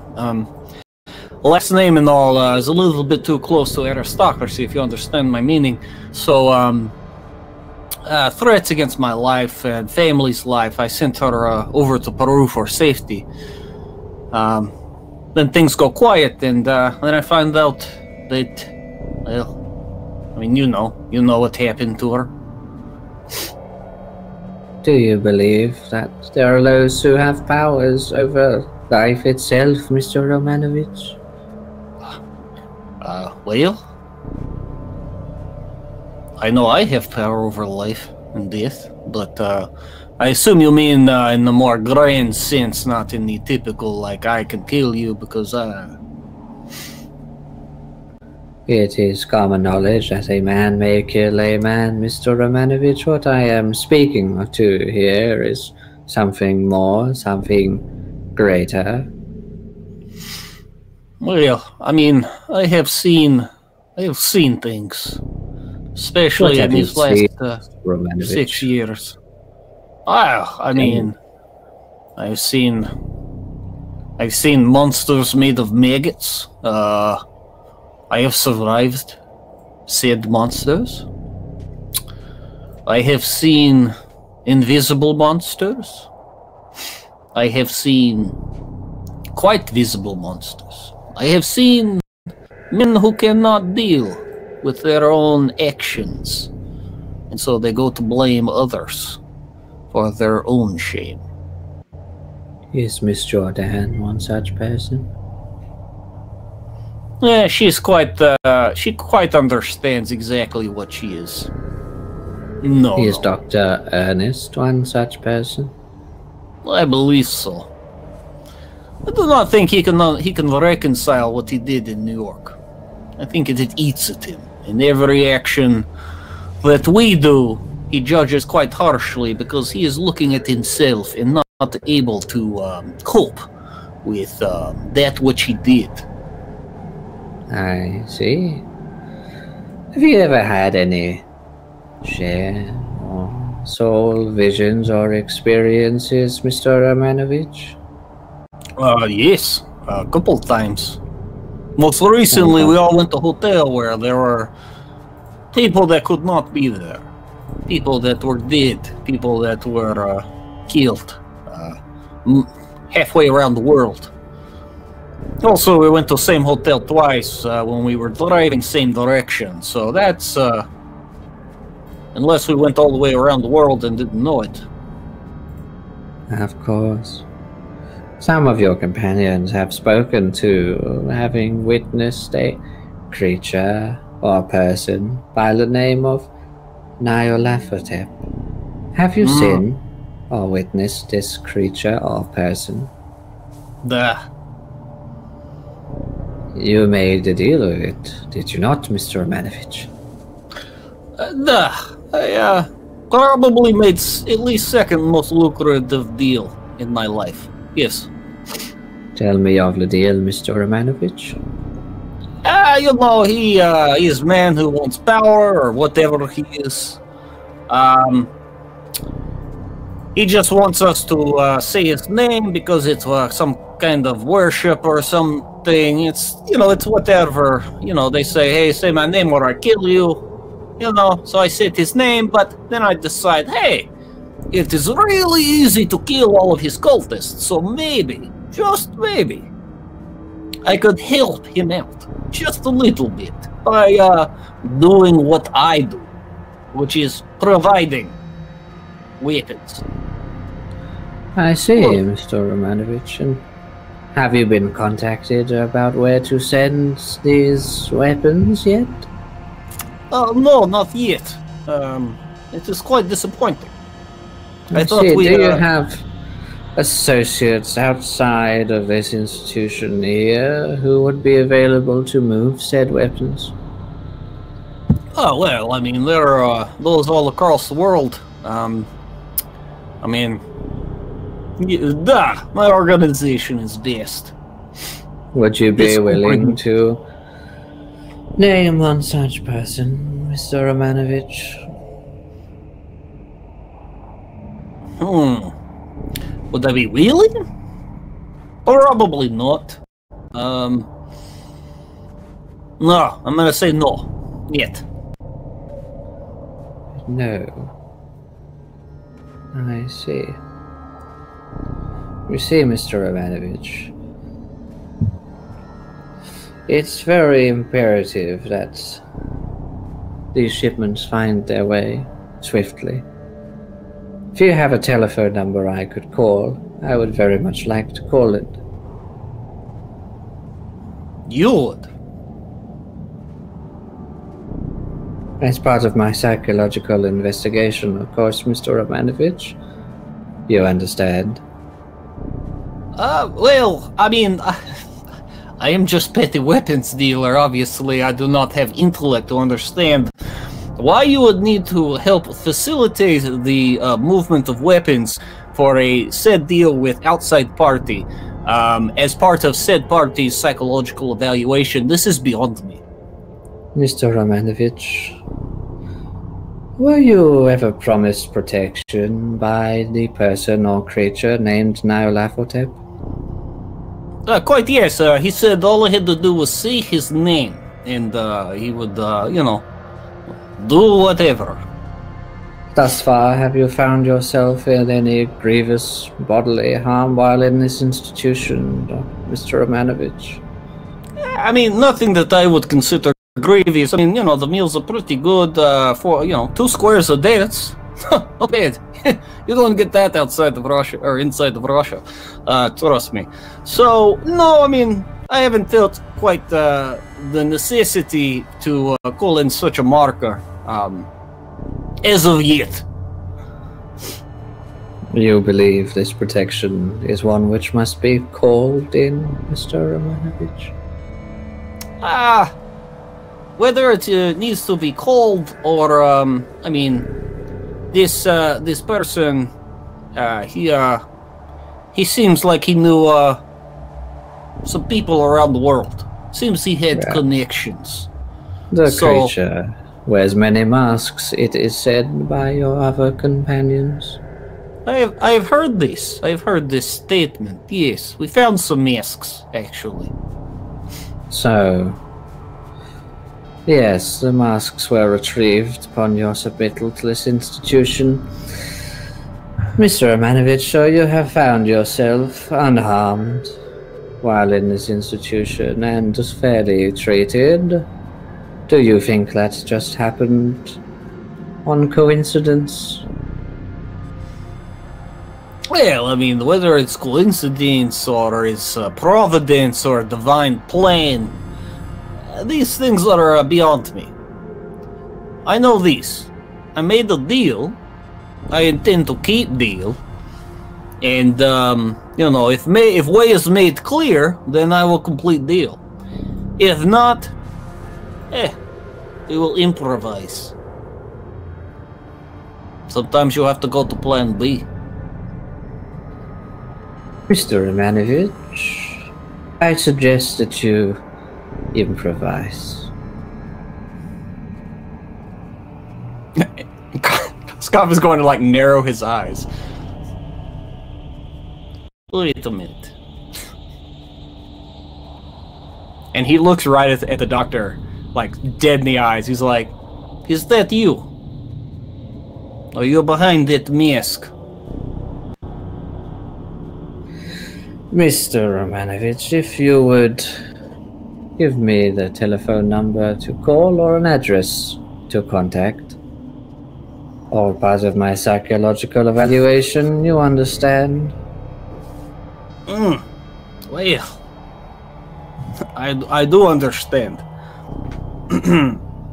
You can dial 1-800 FUCK YOU. That's FUCKYOU.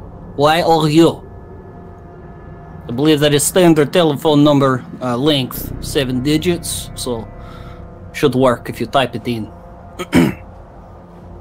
I see, Mr. Romanovich. Then, to make sure that you take part in your own part of the deal, he gets out another syringe and injects you in the arm again. And you can roll me an extreme power check. oh, please. Hey, 4 to make it extreme. I'm going to spend 4 luck. Do it. You resist the poison that's flowing through your body. It burns. It's good. It's like Must vodka. we do things the hard way, Mr. Romanovich? Must I spell it out for you? Oh, please spell it out. Like I said, I'm pretty slow. Your protection in this asylum and those of your companions thus far has been seen to by me and me alone. I grant you this protection because we have a mutual friend who wants you protected. As I mentioned, the creature wears many masks. I have come across several of them. Therefore, the shipment has been requested, Mr. Romanovich. I am, I suppose you would say, the middleman. If you would kindly let me know when they will be sent. I mean, you'll say that. I'm sorry. Is there a Nyarlathotep out there? And he just kind of, like, looks around the room. Can I speak to a Nyarlathotep, please?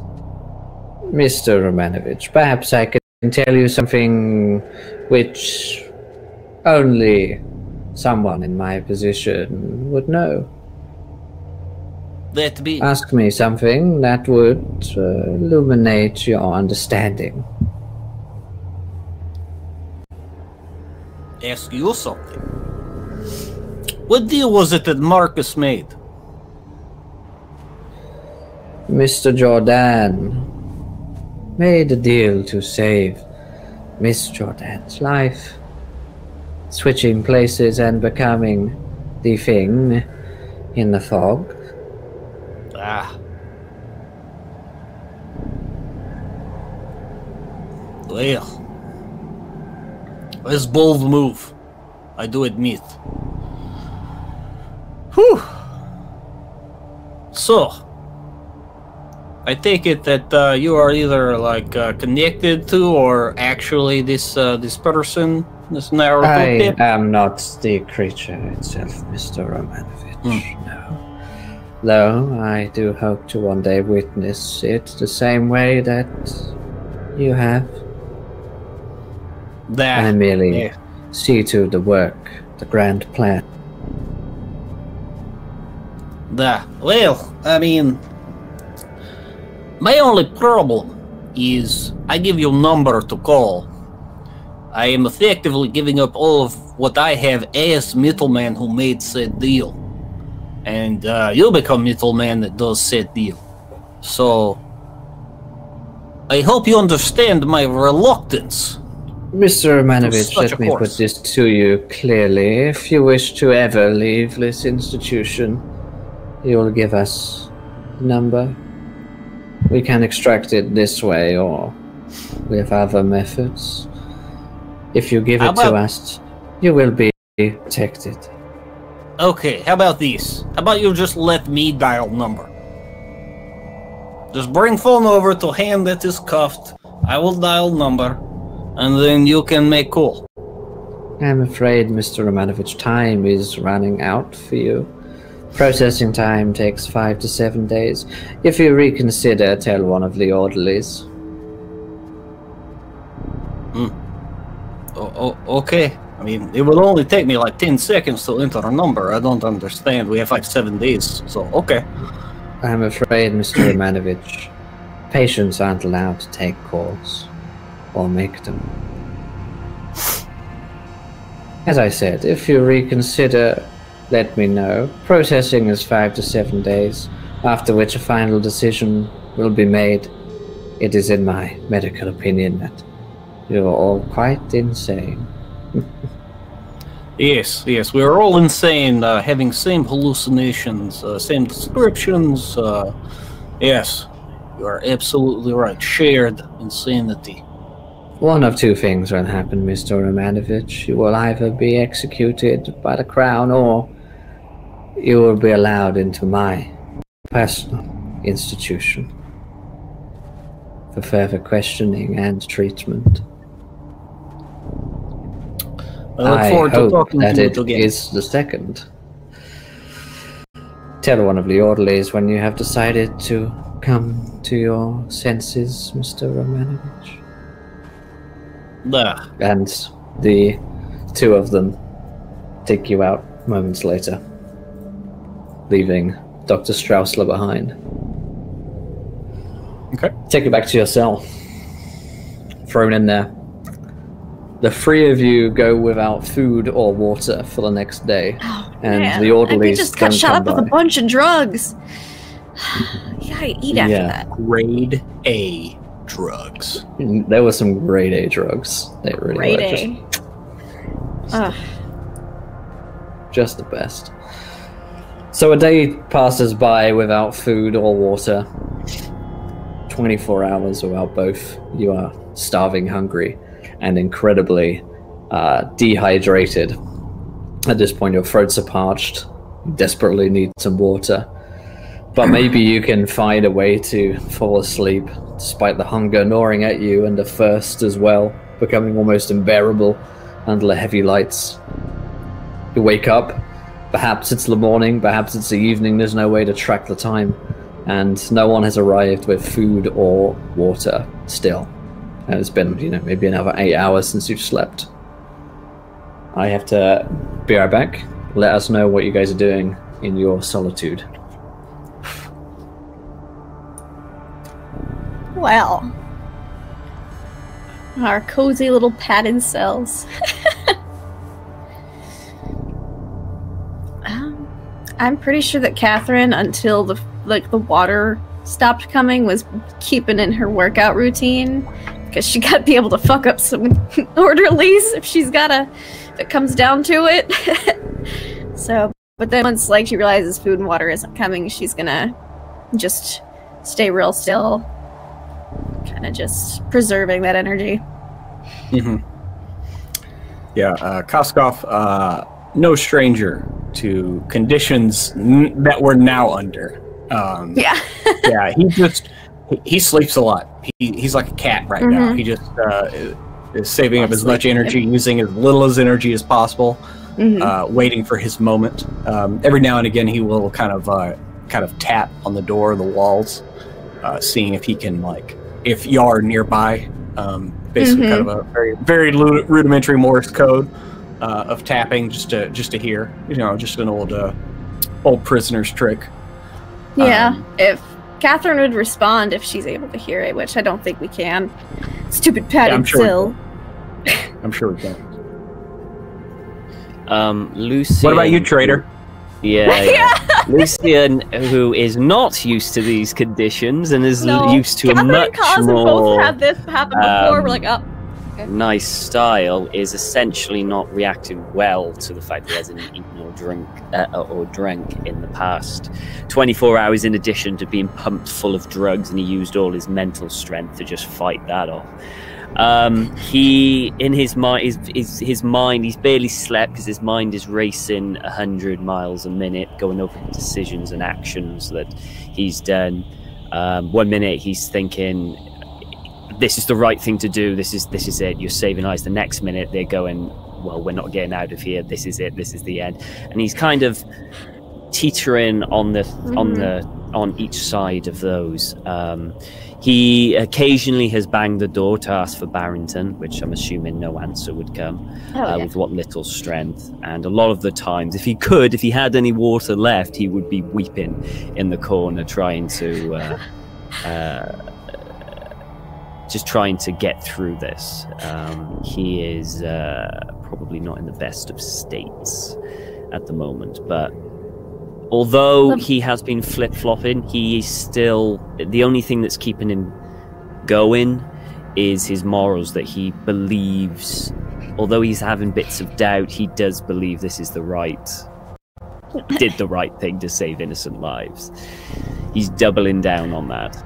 I love the contrast between people who have been in these conditions in prison before, and then Lucian. Yeah. Also, aside from just sleeping and minimizing energy expenditure, Catherine is just letting her mind wander once the drugs were off, on all the ways that she could kill Barrington and the psychologist, and then just people, just everyone on our hit list right now. Just creative ways. How can I get them and not get caught?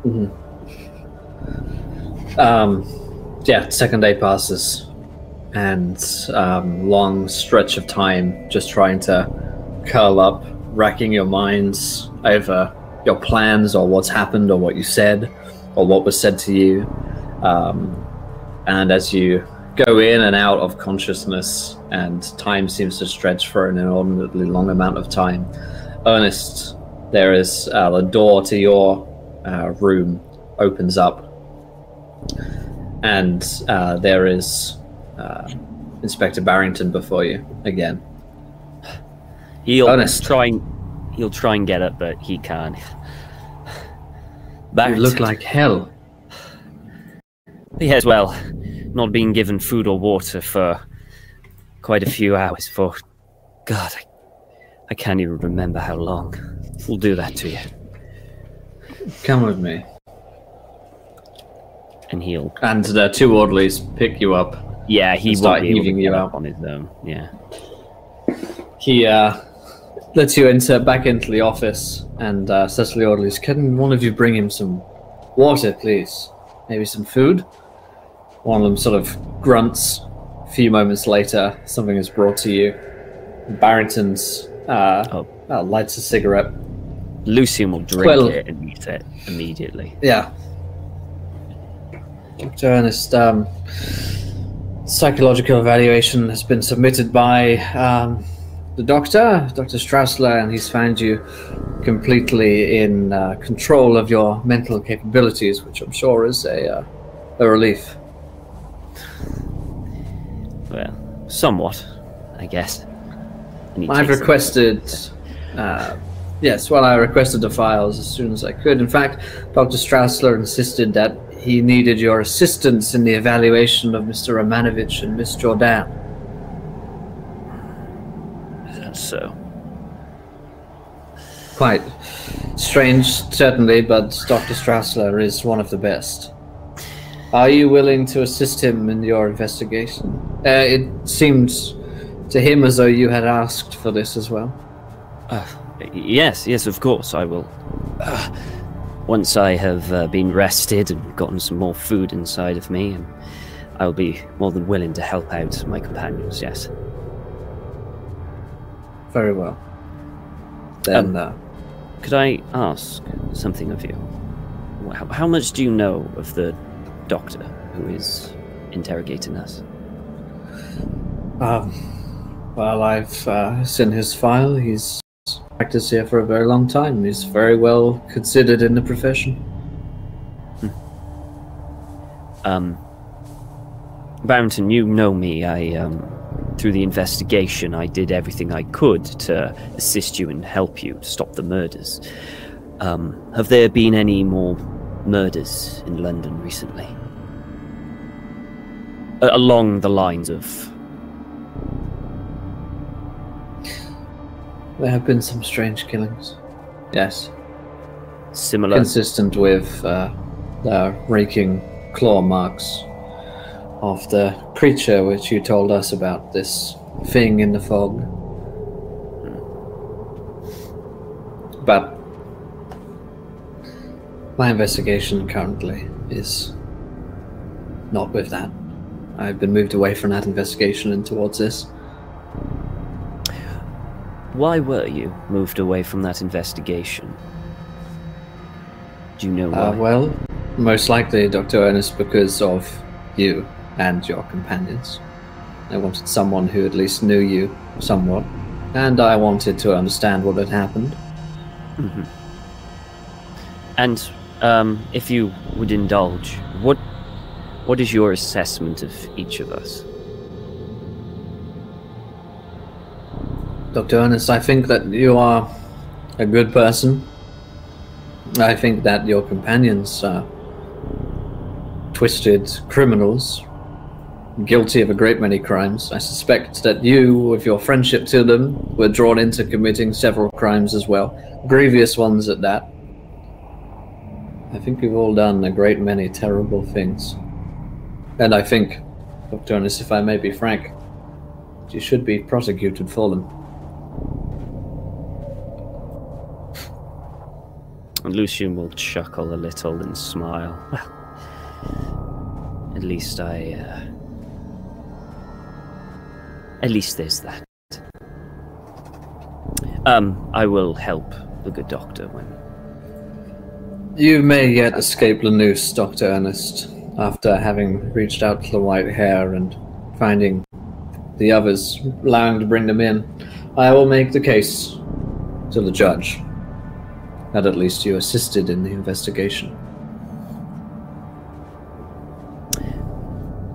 Correct me if I'm wrong, Inspector, but should the others be diagnosed with psychological problems, they too would also be spared the noose, yes? But they would be admitted to an asylum, yes? Dr. Straussler has given the option, if they are to be found insane, and if the judge allows it, that they would be taken to his own private institution.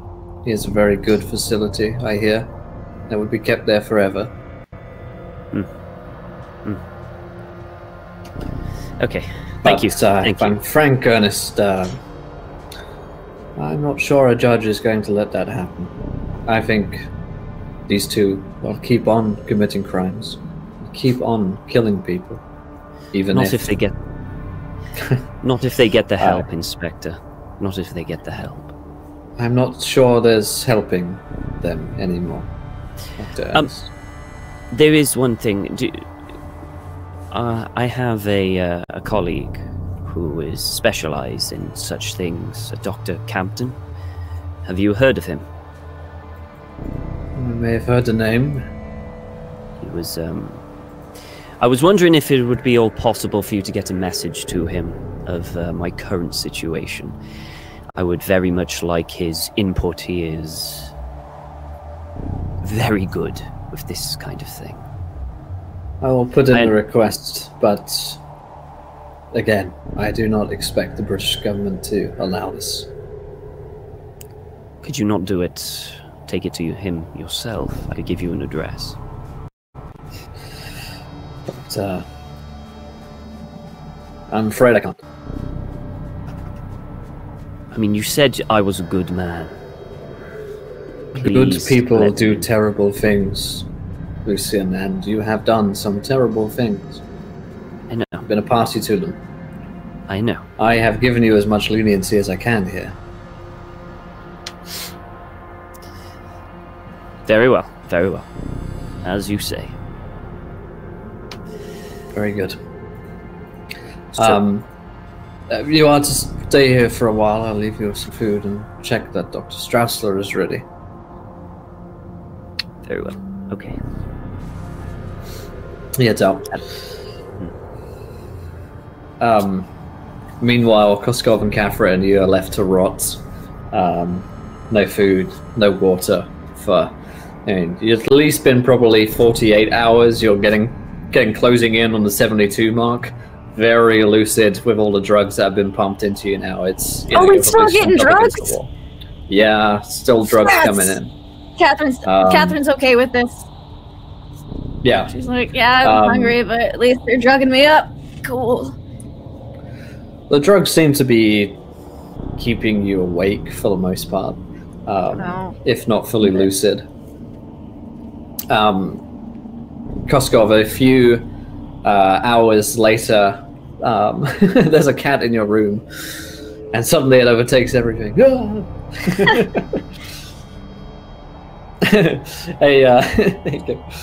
A few hours later, the door to your cell opens up, and Dr. Straussler is there with a couple of orderlies and says, "Mr. Romanovich, I'm just about to submit your final evaluation. Is there anything you would like to tell me before?"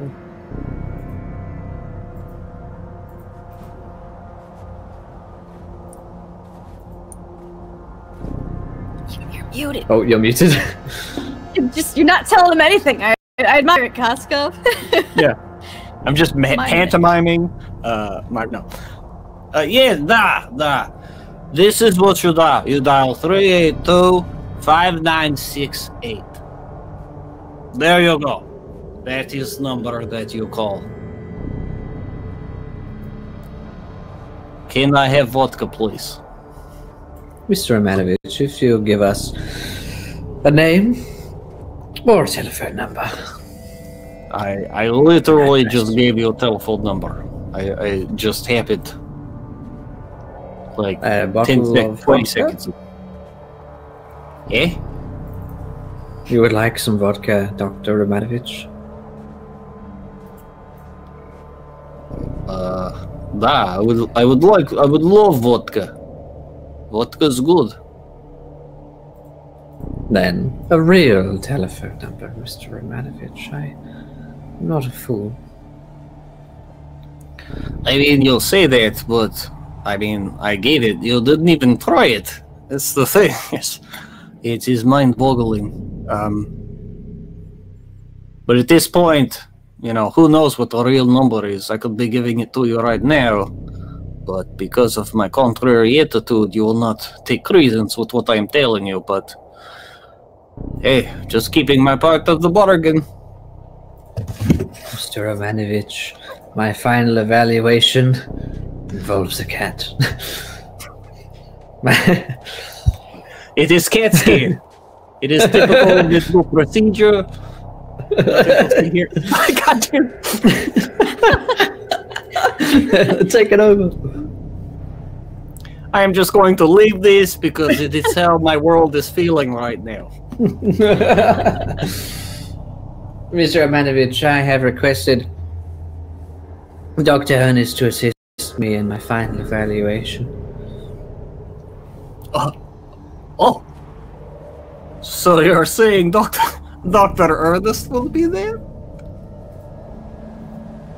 Dr. Ernest will certainly be there. If, of course, I have the relevant information. Again. All you have to do is try number.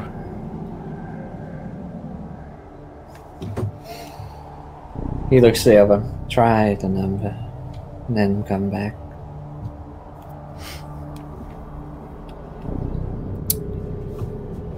What does the orderly hear on the other end? On the other end of the line, they hear a quick clip, Russian saying a phrase. If the orderly knows Russian, then he knows what he says. Okay. So I guess he'll come back a few minutes later. Like Koskov is giving them the number they need to call. Yeah. Oh, yeah. The doctor is definitely not trusting 1-800 fuck you, because that's Koskov. Yeah. He replies it comes a moment later, and the doctor actually raises an eyebrow. And there I was thinking you were jesting, Mr. Romanovich.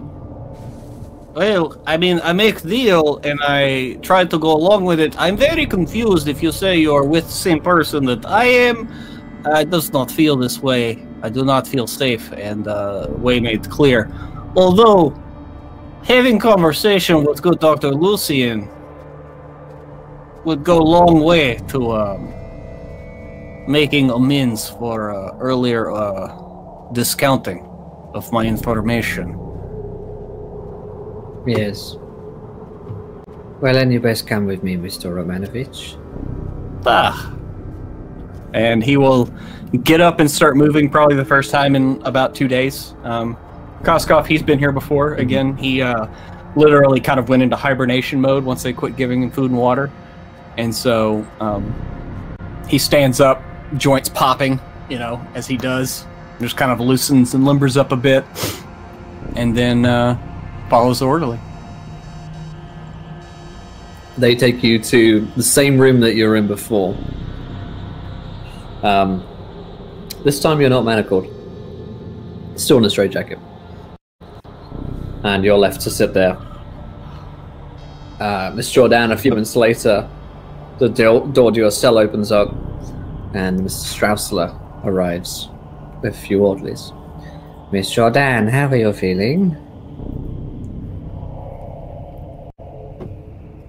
Very unfortunately, Lucid. Where are the good drugs? If you're not going to feed me or give me water, at least give me the good drugs.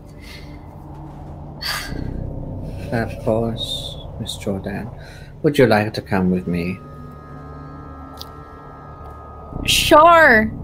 Change of scenery, why not? Of course. The two orderlies drag you out, and you're taken through the same room before. She's just dead waiting it because it's less energy she has to expend. She's just like, cool, sounds great. Yeah. The two orderlies dump you in a room, and Koskov is there. Oh, Koskov! Hey, Catherine! How are you doing? You are alive. I haven't been feeding you either. Not been feeding you? No, we are both crazy. Cool. Yep. It is good that they do that to the two of us. I know it's nothing we've never experienced before. I wonder if they're not feeding the doctor. He's going to be in a tizzy. If not, he's probably like, I'm so hungry. I'm so thirsty. Yes, please give me my tea. It's tea time. Oh, I need my tea and biscuits.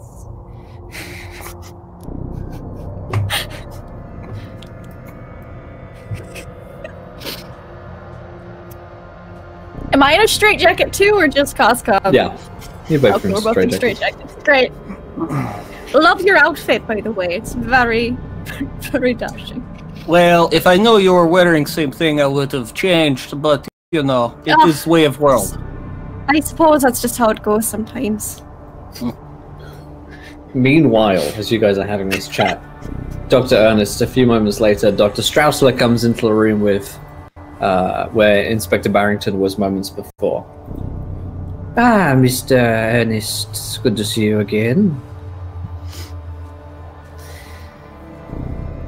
Yes, Doctor.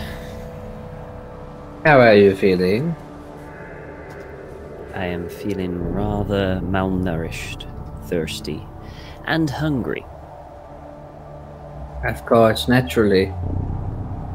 Well, I see that you have been given some food by the Inspector, and I have thought about your request long and hard about helping my investigation, my evaluation of Miss Jordan and Mr. Romanovich. And I accept. That is somewhat of a surprise. Could I get up to date on what you feel of those two? Of course. Why don't you come with me to my office and we will talk there. Very well. So he leads you to a different room, than the one that you were in before. It's his private office. There is a desk. The placard reads Dr. Patrick Straussler, and behind the desk is a large painting of the pyramids, which strikes you as interesting. He takes a seat opposite you and says, well, my evaluation of Miss Jordan is that she is quite simply insane, Doctor. She's been killing for such a very long time that she's forgotten that there is anything else. She considers life to be next to worthless, and has always done so. No, that's not true. Not always. Not always. Just recently, she needs to let Marcus go and find a new reason to keep on living. That is the secret to getting Catherine back. And Mr. Romanovich? Tell me what you think of him. He is of a similar state of mind. He is killed since he was a child and will continue to do so, unless properly treated. And what kind of treatment did you have in mind? Dr. Ernest, I am one of the foremost scholars and doctors on the science of brain surgery. You understand that one's brain can be manipulated and changed to one's desires. The proper treatment of such can see to one becoming very, very subdued or angrier. There are a great many effects this can have upon a person. Yes, it can also leave the person brain dead or dead. It is a very invasive procedure that is not really been proven to actually help in most cases. Actually, Dr. Ernest, I've had many successful cases in my private practice which have been incredibly successful, and they are only used on the case of patients who are already sentenced to hang. If they die in the process, then justice is still served. So, where does my role come in all of this? What's going to happen to me? Will I be there to assist you in your asylum with their diagnosis and treatment? That is yet to remain to be seen, whether or not they are even allowed into my practice. I would like you to ask them some questions. As you mentioned, you said you know them very well. I know them rather well. I've gotten to know them and rather fond of them. Come now, Mr. Ernest, you said that you know them quite well and that you know how to get through to them? To a certain extent, yes. I will do what I can. I will do what I can, but it seems like you have already diagnosed them to go to the asylum. It is whether or not the judge will agree with you, but I believe, given time, that I could help them so that you don't have to do such invasive procedures. Well, then let us hope your questions are good ones.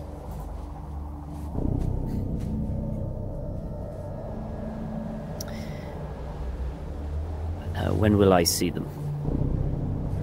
Right, you can see them right away. Would you prefer in isolation or together? Isolation would most probably be better. Of course, Dr. Ernest. Tell me one last thing. You mentioned a creature which had offered you this deal, and you had said no. It was a deal that only a desperate man would make. If it gave you the same offer now, are you desperate enough to have taken it? You'll look at him and look at the pyramid and then look back.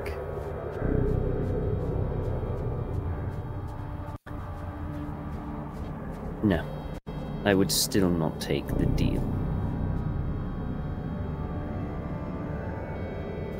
Why is that, Dr. Ernest? Because there is a line to one person should not cross, and that is too much to ask.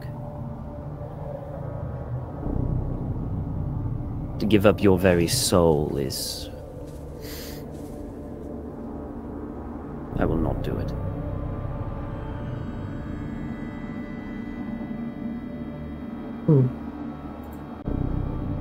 But the body is a different matter, I suppose. Sacrificing one's body is not as bad as one's soul. Isn't that right, Dr. Ernest? I guess it depends on the sacrifice.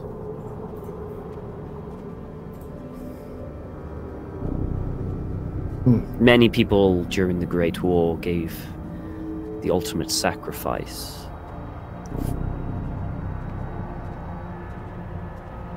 I did my best to prevent that, but such as it is, we are mere mortals, are we not? Of course. At least most of us. Well, Dr. Ernest, I suppose this is goodbye for a while. Could you tell me something, if you wouldn't mind? Yeah. I would imagine your boss would rather Koskov be okay, yes? What does he, or it, or whatever it is, think of Catherine? Excuse me, who thinks what of Catherine? Your Me? boss. Ah.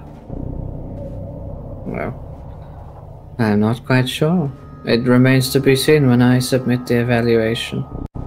But it is true that women are looked upon more kindly in the criminal justice system. Of course, of course.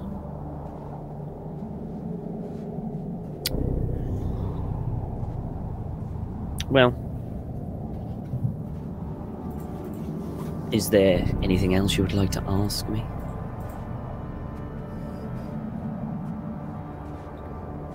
Not at all, Dr. Ernest. You have answered every one of my questions, and there is nothing which is left to be said. We've come to the end of the road. What's around me? Desk, chair, mug. Okay.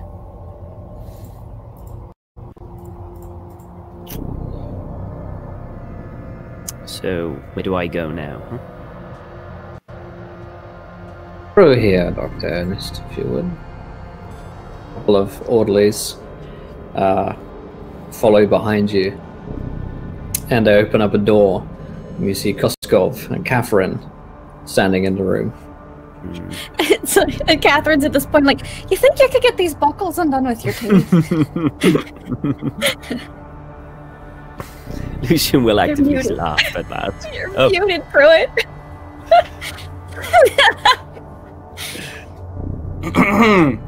As I was saying.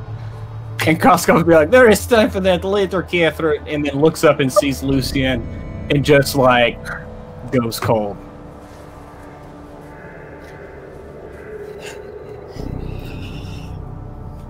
Mr. Jordan. And Dr. Straussler says, I think it's best that we take these interviews in person, don't you, Mr. Ernest? Sure, I agree.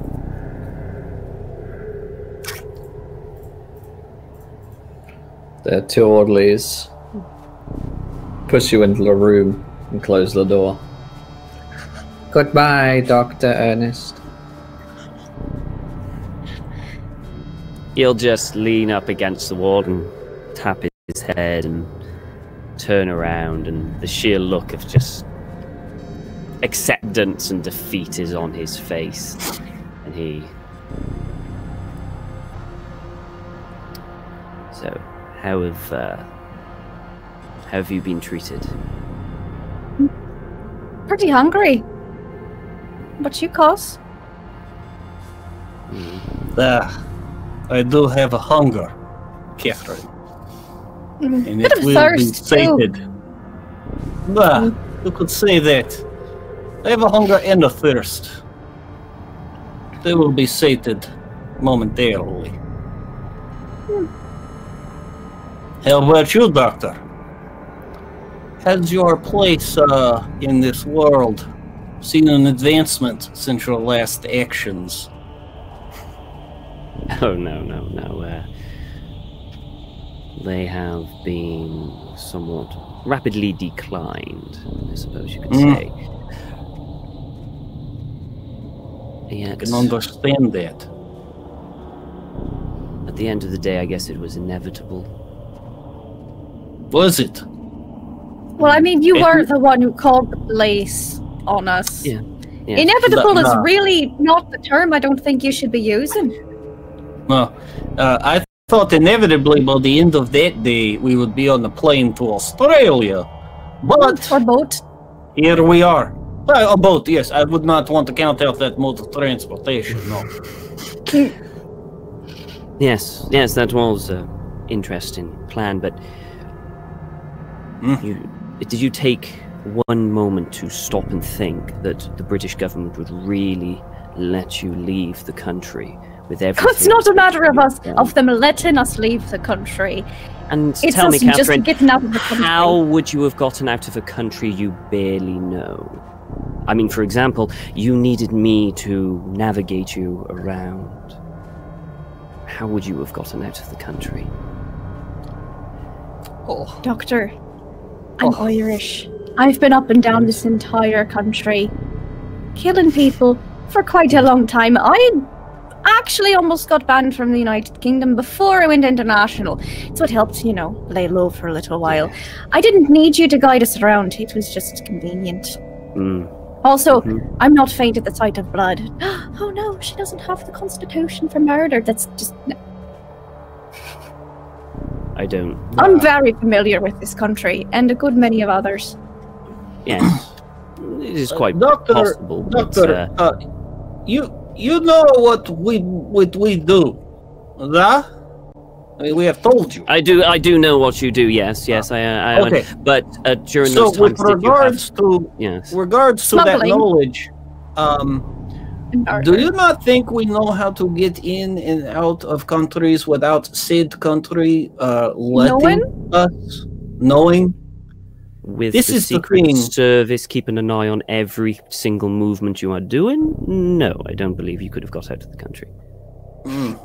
Well, I see that every other action that we have done up to this point has not truly informed you as to our capabilities.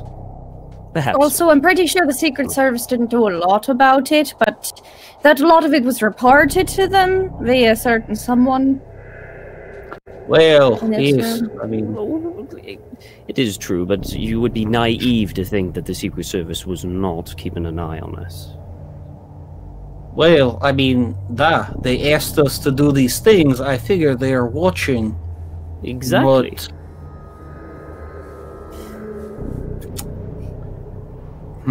Anyway, that was essentially I did this to prevent a hanging, or at least delay it for as long as I possibly could. Interesting way. You want to Very prevent interesting. by putting us on express line to said hanging. No, express line to an asylum. Ah, Should we have? because that's what they told you, and you believe them.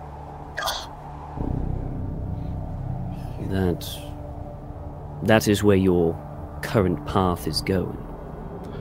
Because that's what they told you, and you And believe. you believed them. Well, yes. Why wouldn't I? Do you not Don't understand, never Doctor? believe anybody ever about anything. That's like rule number 1. Why would they take the time to rehabilitate us when they could just shoot us in the head and be done with it once they got what they Exactly. need? Because we're not That is- all barbarians. We're not all savages. Oh, Doctor, Oh, you're funny. Doctor, there is a savage at the heart of every man. We've all agreed to be civil so we can have society, family, things like this. But at the end of the day, it is a hard lesson, my friend. I figure you should learn eventually, and I hope you do. You are just cog.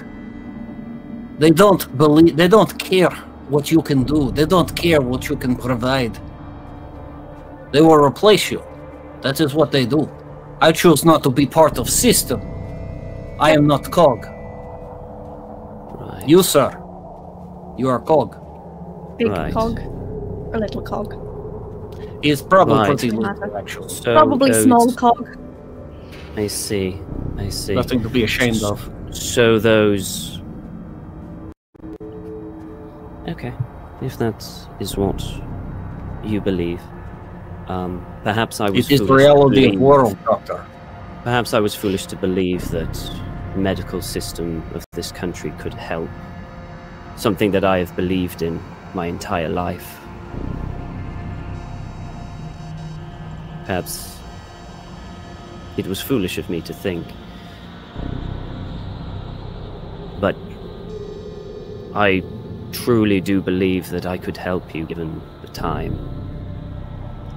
Well, Doctor, Yes. you had helped me many times over in past. You did help. You saved Yes. my life in Peru. I thought we were friends.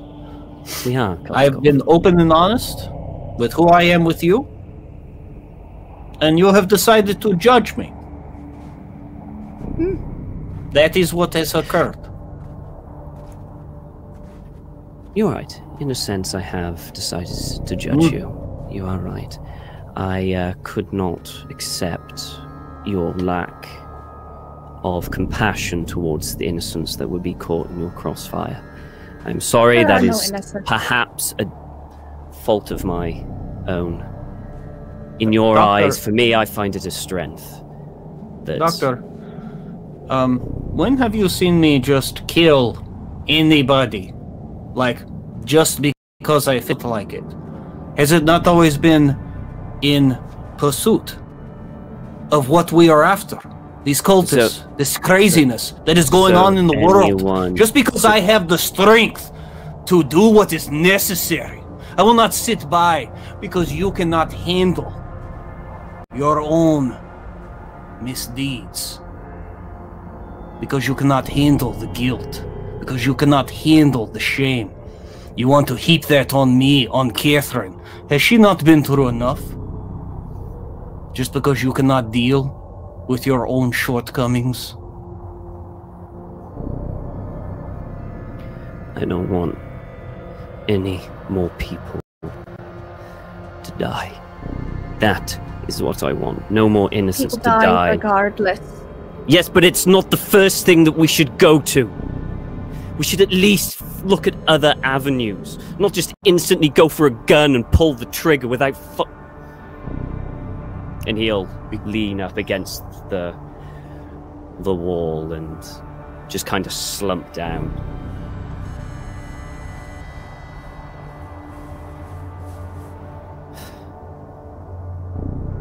Everything that I did, everything that I was to help people. Doctor. And We were trying to help people. You know what's going on. You know what this thing they are building, that it could end the world, and you want to cry over some fucking cultists just because we didn't give them a chance to repent and make sorry for what they have done? The world does not give you second chances, Doctor. That is not the way it works.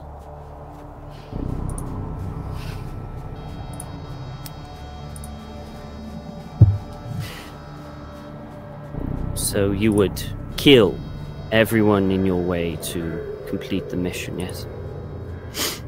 Well, if they were trying to kill me, you're goddamn right. Mm-hmm. It is way of world, Doctor. Were you not in war? Did you not see killing every day, senseless violence? For what, Doctor? What was the reason for all that violence? What were they saving? What great calamity was going to befall the planet if these people did not kill each other in the mud of Europe? Was the world going to end? No. Or did some asshole get shot and everybody already made promises so they had to keep them? You don't need to tell me the senselessness of war, Kostkov. I was there throughout the entire thing. Oh. Did you call the cops on the war? No, I did my duty, Kostkov, and saved as many lives as I can. Well, why did you prevent us from doing the same? To save as many lives as I can, innocent. More people are going to die if lives. we can't stop it. We don't even know what it is. Yes, Do we? we were trying to find out, weren't we? We were getting pretty close. Have you looked at your book recently, Doctor? No, not for a while. Oh. How do you feel about that? You were pretty close. I felt that the answer could have been in there, but recently I've had other things on my mind.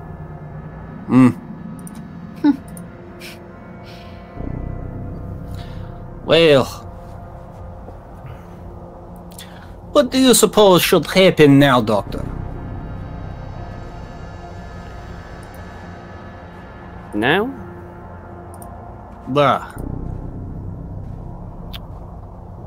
If it was up to me, you would all be taken to a pleasant asylum where me and a doctor friend of mine could help you. Or at least get some peace. But it's not up to me. It's up to the doctor who works for... For who? Whatever his name is. Perhaps you could refresh my memory. Nyarlathotep, I believe his name is, yes.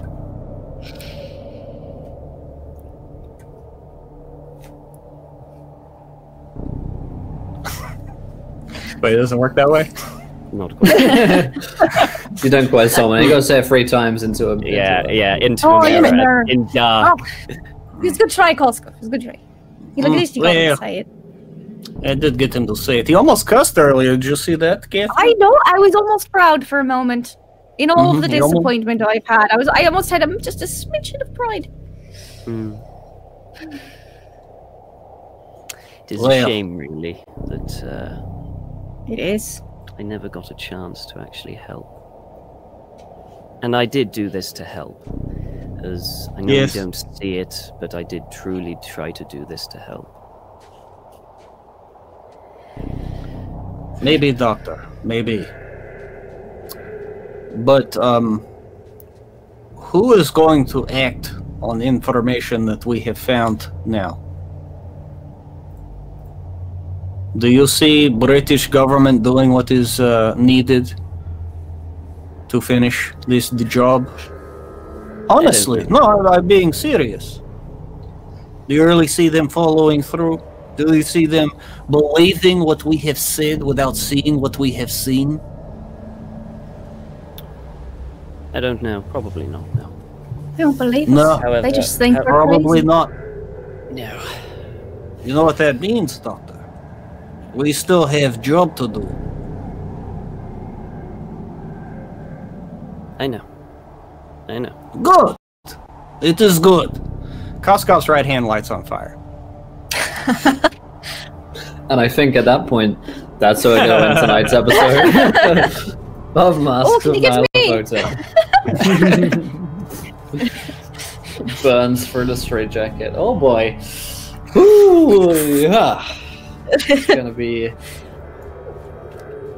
be a big one, my friends. That is tonight's episode of Masks. Hopefully you guys enjoyed it. If you did, let us know. This was episode 17. Yeah, it's about to be punching time next week, and I'm very, very excited to see what the hell happens with this party now. And what the hell has happened to Tennessee Gray? Interestingly, no one asked after him. So I'm sure he's fine.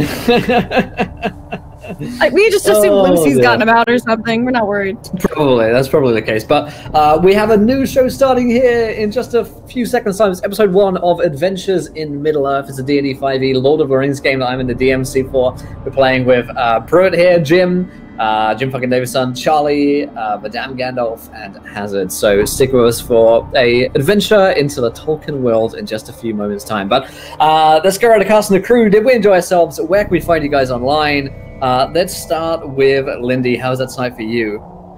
I loved it. I thought it was so great how the doctor asked like the same tone and the same exact questions, but everyone answered just so differently. And the contrast between people's answering of Officer Barrington versus the doctor too, like some of them were just flipped completely around. I loved it. I loved it so much. Oh man. Catherine and Koskov are on like the same page. And I honestly don't know what's going to happen next week, and I can't wait to find out. So yeah, in the meanwhile, you can find me online at LaughLoveLindy on Twitch, Twitter, and YouTube. I play in /GM about a dozen or so tabletop RPGs a week, including Call of Cthulhu on Tuesdays, right here, where I'm the DM, from 5 to 8. And also, you should definitely check out my channel this weekend, Saturday morning from 10 a.m. to noon Eastern. We are going to be doing Teenagers from Outer Space. It's our once-a-month campaign. It involves the lovely Greg, who's no longer here with us. And we're going to be doing a giveaway of Teenagers from Outer Space. So definitely come check it out. Check out the system. Maybe win a book. Hell yeah. And Tom, goodness. How's that Do you have tonight for you? any idea how fucking difficult it is to play a character that believes one thing, but you yourself is screaming, what a fucking idiot, what a fucking idiot. It's so difficult to do. Oh, I am mentally exhausted by having to do that, you know?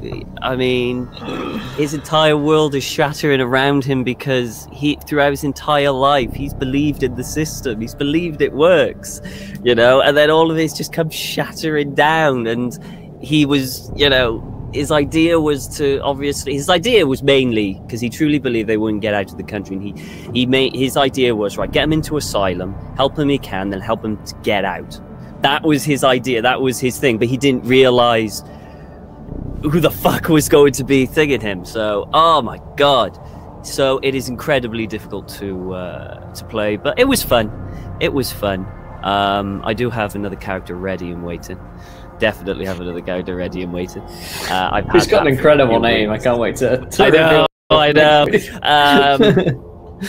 But yeah, I'm Redundant UK. You can catch me here for Call of Cthulhu Massive Nyarlathotep, and also Tuesdays at 7 p.m. GMT, 2 p.m. Eastern for Call of Cthulhu Pendragon's Legacy, where I'm the keeper. on that. Also, you can catch me on Twitter with Redundant UK, and I've got a Twitch channel as well. So yeah, I'll see you all next week. Beautiful. And Pruitt, how was that tonight for you? It was absolutely great, Will, and I am not muted this time. I made sure to check because I'm a professional. This was, oh god, I love this episode. Was fucking great. It was fun to be the last person to like get to see like Lucian's answers, and Catherine's answers, and then just kind of like get ready, like how would Koskov handle this? And I love almost immediately asking the doctor a question and him answering it, and I'm like, what? And that's when I knew, like, oh yeah, he works for Nyarlathotep. And so I can't wait to see. I give the good doctor at least 10 minutes before his brains are across the wall. We'll see. It's up to him really at this point. So we'll have to wait till next time to see just how this supposed escape attempt pans out. We'll see. I am Pruitt, one half of WebDM. We have our videos on YouTube. You can check out today. We did one on Deep Time, going way back, way before history was even history. So go ahead and check that out. Also, come back here on Fridays. I'm playing in Octung Cthulhu, the Modifius 2D20 Cthulhu system from 4 to 7 Central. That's a lot of fun. And check out Greg, his Twitch channel on Sunday. I finally get to play in the Highlander game and bring my freaking Roman. I've got my helmet ready to go. I've got my shield ready to go. I'm ready to be a Roman and hopefully not lose my head in the first episode. But I am a professional, and also check out my game on Tuesday. It's on the WebDM Twitch because it's a lot of fun. We have a lot of fun on it. Anyway, back to you, Will. I will see you in just a minute for Adventures in Middle-earth. See you in a minute's time. Yeah, we're about to head into the Wilderlands of Tolkien's Middle-earth in just a few moments here. Thank you guys for watching tonight's episode of Call of Cthulhu. If you want to join us here every 2 p.m. Eastern, Wednesdays when you can join us live and live stream. We're about to give away a set of tabletop loot dice and play some Adventures in Middle-earth. So I'll see you guys in just a few moments' time. But until next time, if you're watching on YouTube, try not to roll too many now ones. We want to be here laughing when you do. Good night, everybody. Doctors are good.